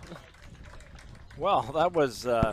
That was a bit of a broken play there. That was yeah. that You was want to too call bad. it a broken play? I had another thing I was going to say, but I can't really say that on the air. But No. yeah, that was a real mess. You put it bluntly, but In simplest terms, would have just South been Ottawa came out of that pretty good. just would have been better to keep the ball ahead of the lead runner there.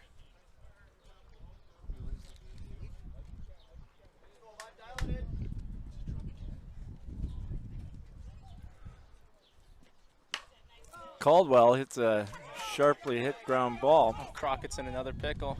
It's going home.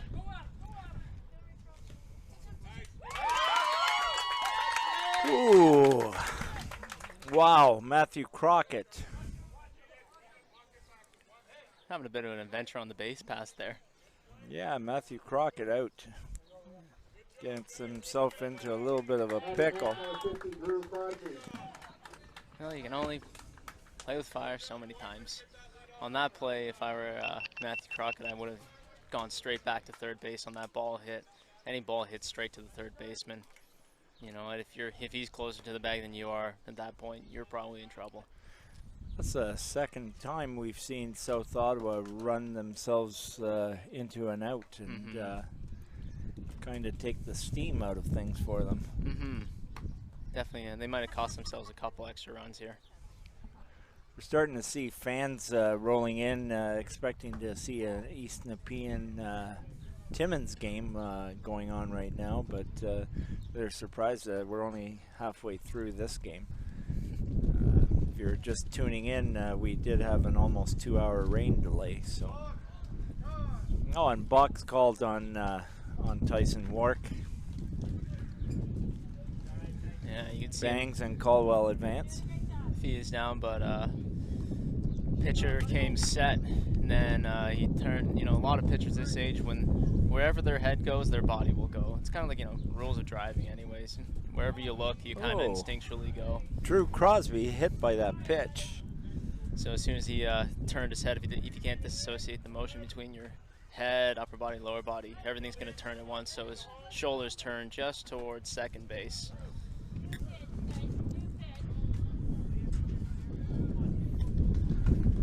Folks, just a reminder that you might be hearing what sounds like thunder, but trust me, folks, it's just the, it is rather windy. It's just the wind blowing through our microphones here. We are in an open air environment, and you will pick up the sounds of that wind, and as well as the fans and the public address system here at Glen Abbey Park. Yep, skies are, as you can see on the live stream now, skies are definitely a little lighter than they were earlier today.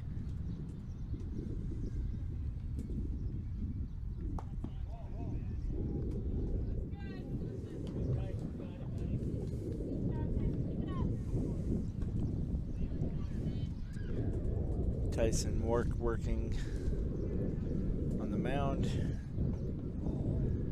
Cole Caldwell out there at second with a big lead. Oh man, yeah. I bet you they could run at him and force something to happen there. Maybe just keep him checked, but infielders are in. They're on the grass right now, trying to cut down a force play at home.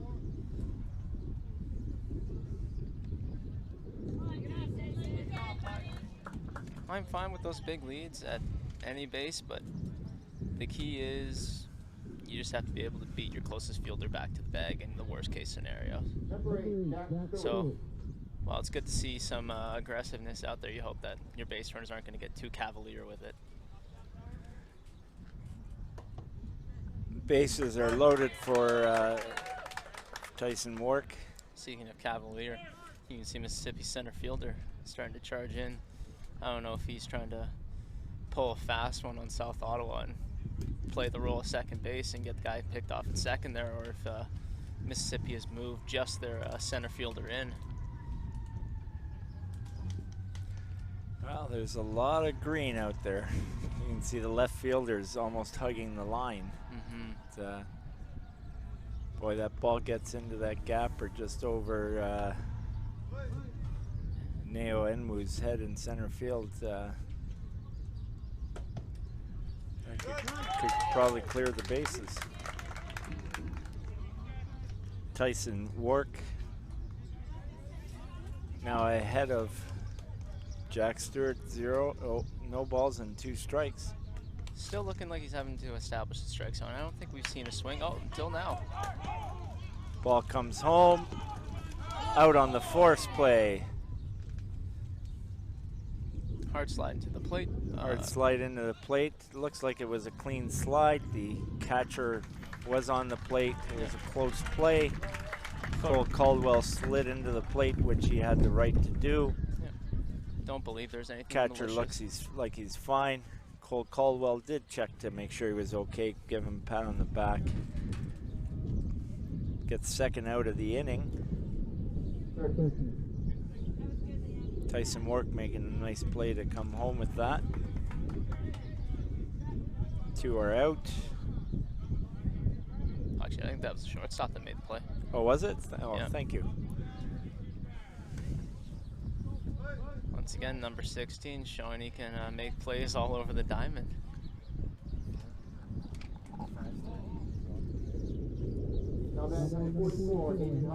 Tyson Wark bounces ball 1.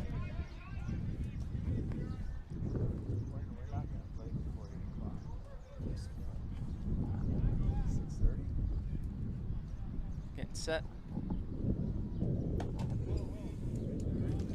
2-0 count now to Hopkins.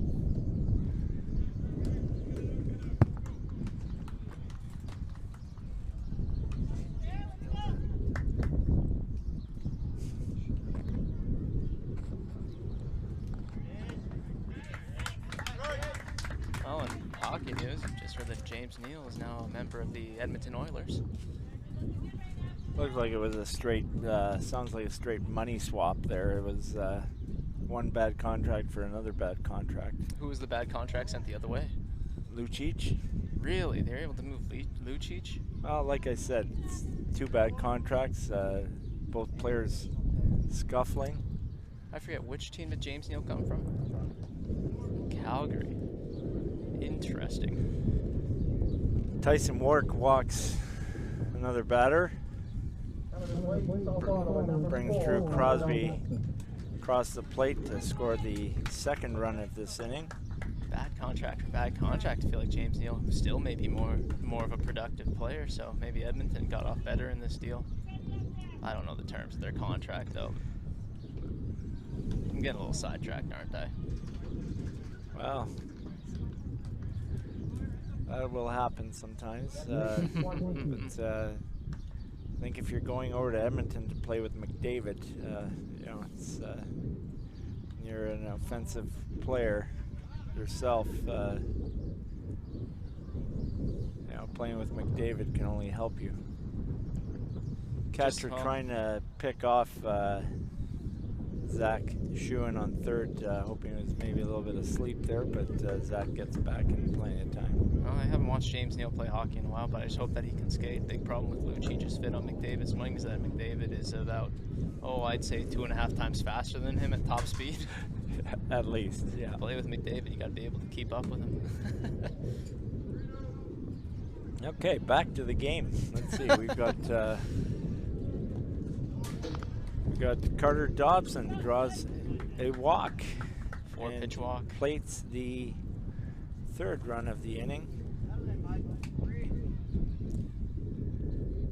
With 2 outs, this inning is it's close to being over. So Tyson Warwick hopefully can bear down for Mississippi.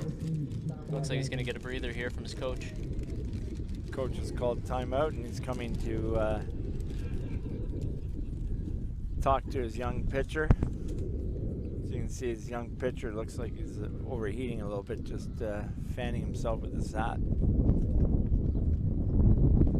The wind is pretty brisk, blowing quite hard through the through our tent here, blowing straight out to right field. The flags are not quite stiff, but they're pretty good angle out towards right field. Oh, and a little bit of a surprise there. Tyson Warwick is done for the day.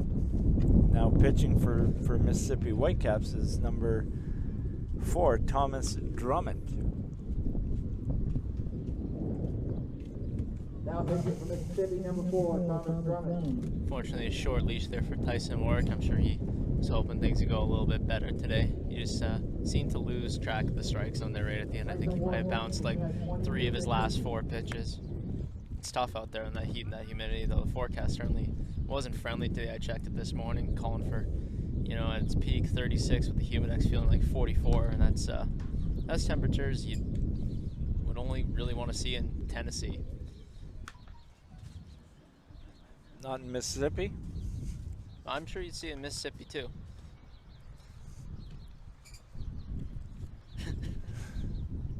Man, it gets hot down there. I've played in that Tennessee heat. Games are like, you know, they start at 37. Man, I go out there for my pregame warm-up, and after just, you know, 15 minutes of running and stretching, it looked like I'd, you know, run the beat test.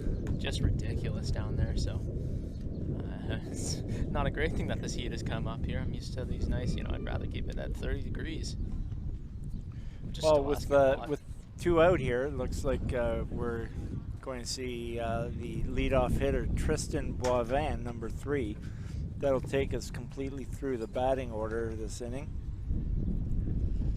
Now, when you say batting around, do you usually mean, do you say like all 9 guys get up, or does the leadoff guy have to get up for it to truly be batting around? I know people like to use that term 2 different ways. Just curious. Well, for me, it refers to all 9. Okay. Yeah, all 9 batters come up. But see, I like saying batting around when the guy gets up, because if you think of it like a full circle. Oh, and looks like a ball was thrown out to right field, Aaron, in air, and that ball goes well into right field, and 2 runs score. Wow. That's good. That's more entertaining than my little anecdote on geometry, so good that we're focusing on the game now.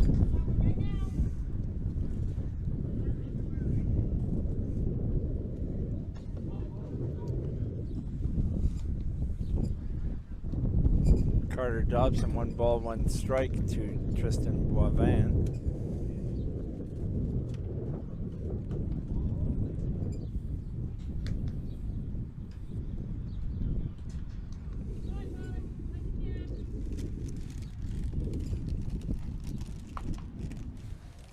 Boivin follows that ball off. Give you an idea of how strong the wind is blowing out now to center right.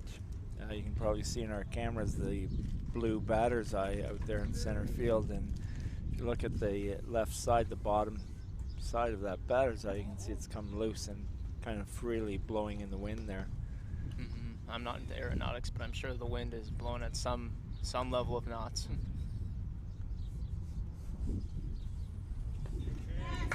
Boivin swings through that, and the catcher holds on to the ball. Tags Boivin anyway. That's 3 out.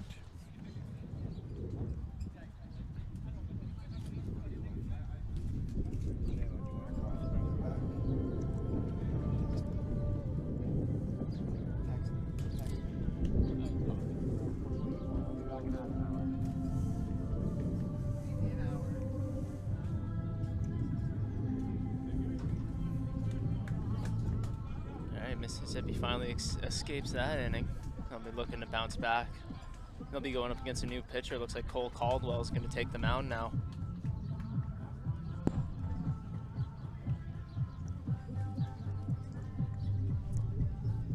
Solid outing there for Nico Burns. He's kept his team in a position to win for sure. I believe he last pitched when they were up 6-4, and the South Ottawa came through with 5 more runs. Oh, looks like we've got a pitching change. Cole Caldwell in to pitch.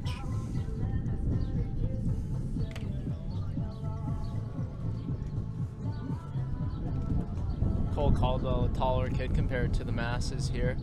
Should have good plane on his fastball coming in from a steep angle.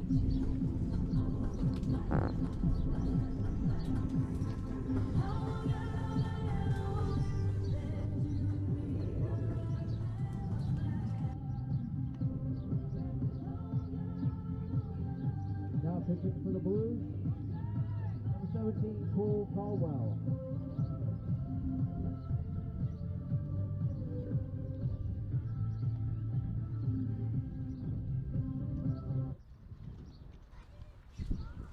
He's there.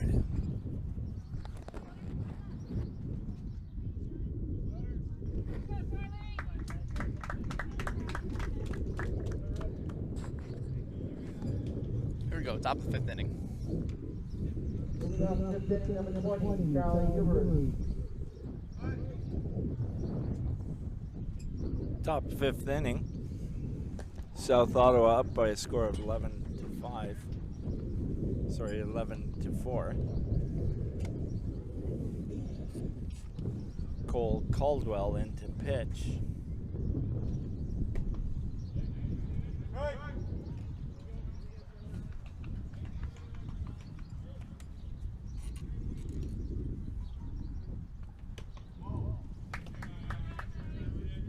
Good velocity on the fastball, just missed a little bit off the plate.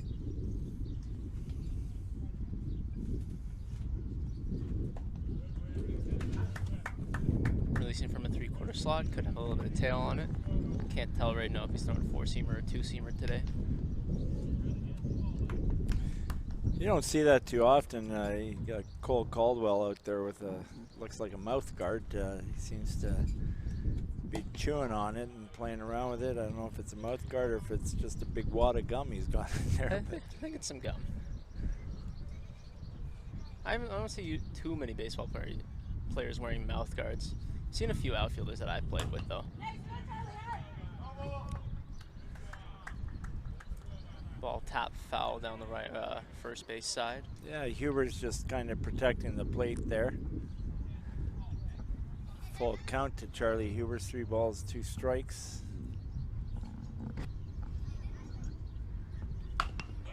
Hubers puts that ball in play to the second base.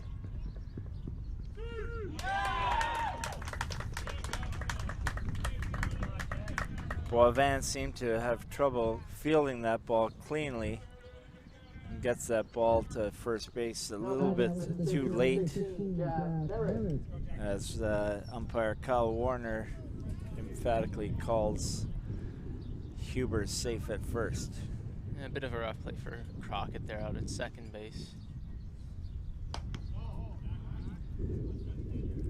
A little gift for Mississippi, so they'll be looking to capitalize here. Jack Merritt up to bat. Jack Merritt, the 4 spot for Mississippi. Jack Merritt is the 4th spot, the cleanup hitter for Mississippi. Today, anyway. Good spot to be in the order at any time.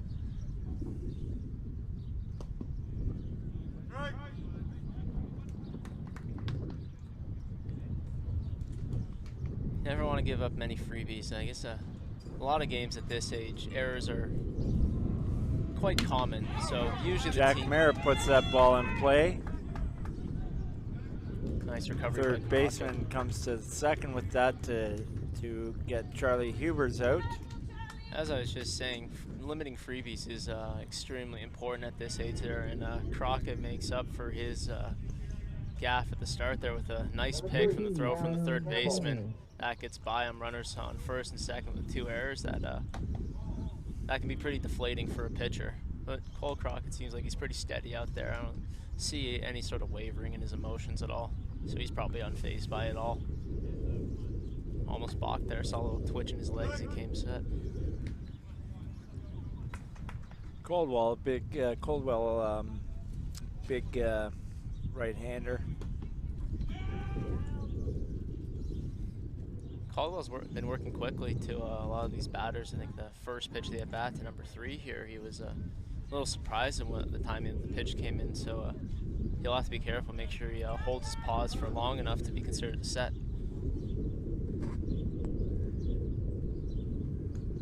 Got the count reset up on the boards. 1 ball, 2 strikes. So now all our fans know. Caldwell brushing back Kieran Campbell on that pitch. 2-2, here's the pitch. Strike 3, watching. Good time for a strikeout for sure. Less than 2 out, guy on second, no force play. Doesn't matter, and that guy on second doesn't matter much now for any ball on the ground. Tyson Work up to bat. Caldwell working quickly.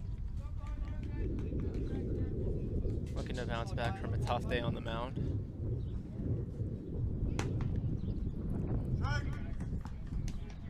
Two very well located pitches from Caldwell there on the lower third part of the strike zone. And Work strikes out, watching. That's 3 out for the inning.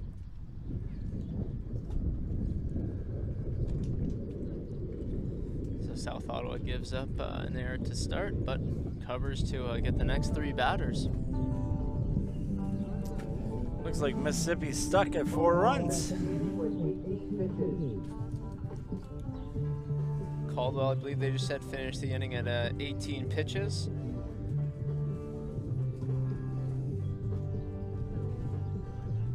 Be interesting to see if he comes out to start the next inning or not. If he comes out to start the next inning, it's more than likely that they'll be taking him up to 35 pitches for the day. I was a little surprised to see him come in and pitch with a 6-run lead or 7-run lead, and maybe they just wanted to make sure that they could shut down Mississippi, and maybe they're hoping to get 3 runs here and end the game with the Little League 10-run rule. Definitely. Do you know if Caldwell pitched yesterday in the game against the East Nepean? Caldwell did not pitch yesterday against East Nepean.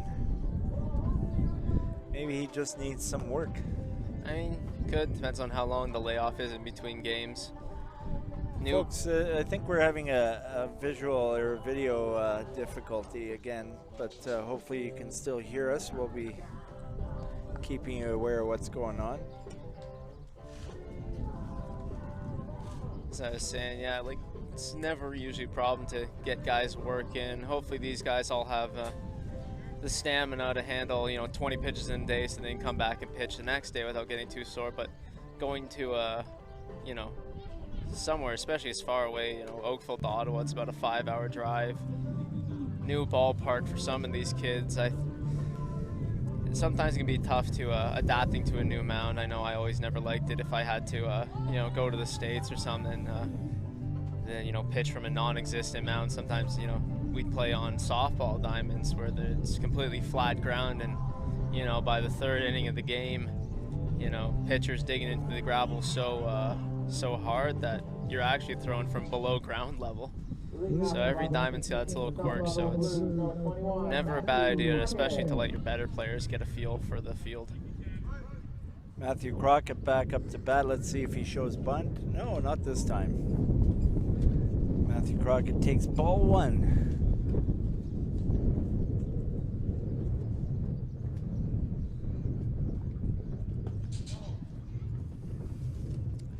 Two balls, no strikes to Matthew Crockett.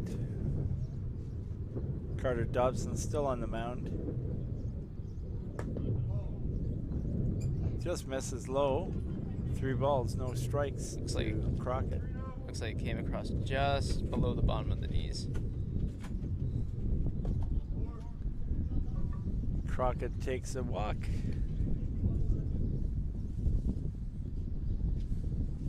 Number 16, Nico Mann.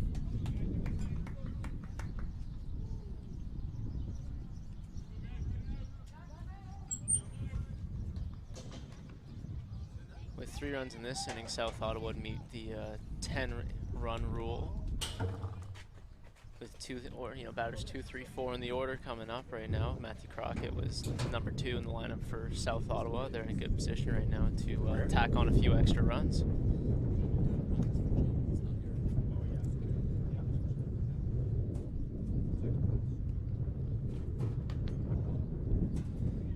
Ball high, runner still at second base, 2-0 count.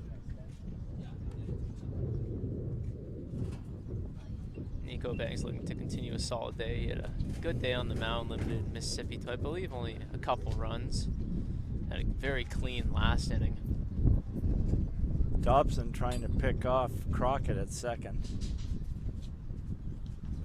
Ball slips away from the second baseman. Yeah, Mississippi should know that 3 runs would end the game here, so they'll want to keep the base runners honest.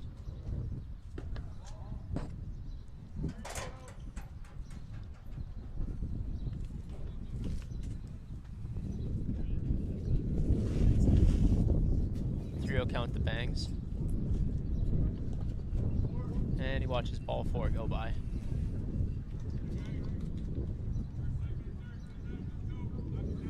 So that walk brings up the 10th run in Cole Caldwell. The aforementioned Cole Caulfield. What's his last name again? Caldwell. Caldwell. Yeah, I keep calling him. I think I've called him 4 or 5 different things. You messed me up there. Caldwell seeing if he can help his own case here. I cheated a little bit. I read it off the back of his shirt, so. Better than the lineup card that keeps blowing away with all this wind here.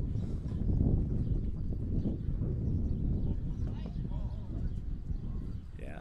A lot of money was put into this park a few years ago to rejuvenate the field, put in some higher fences, put in some nice clay, but they did not save enough money for an actual booth up above play, so we are right here at ground level, right amongst the elements. Can't believe it. Well, you can't have everything, Jameson. But you can dream. Caldwell sizing up Dobson on the mound. Dobson delivers, and Caldwell hits a sharply hit ground ball out to center field. Relay to shortstop. Shortstop throws that ball well over the catcher's head.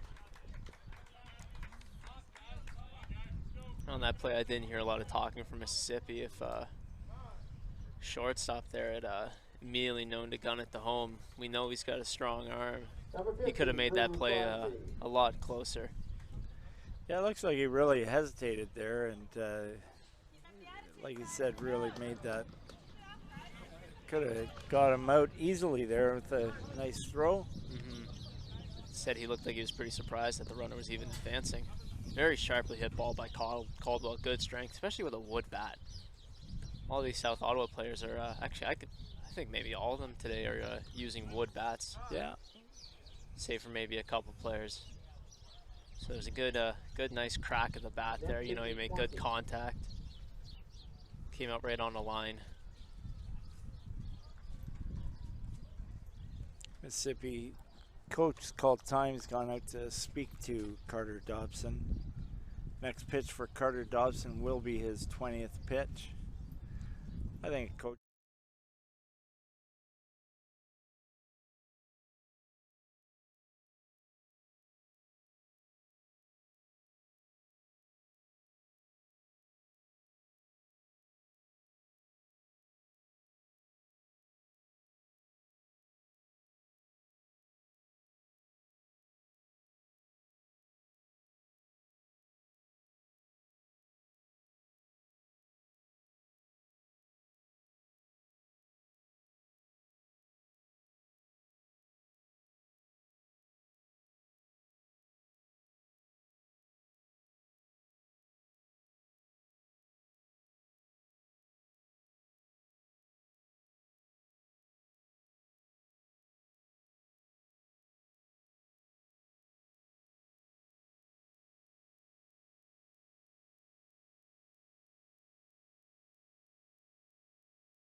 Good pitch there, established the strike zone again. Back to a 2-1 count. Mississippi crowd trying to urge young Carter Dobson on to success.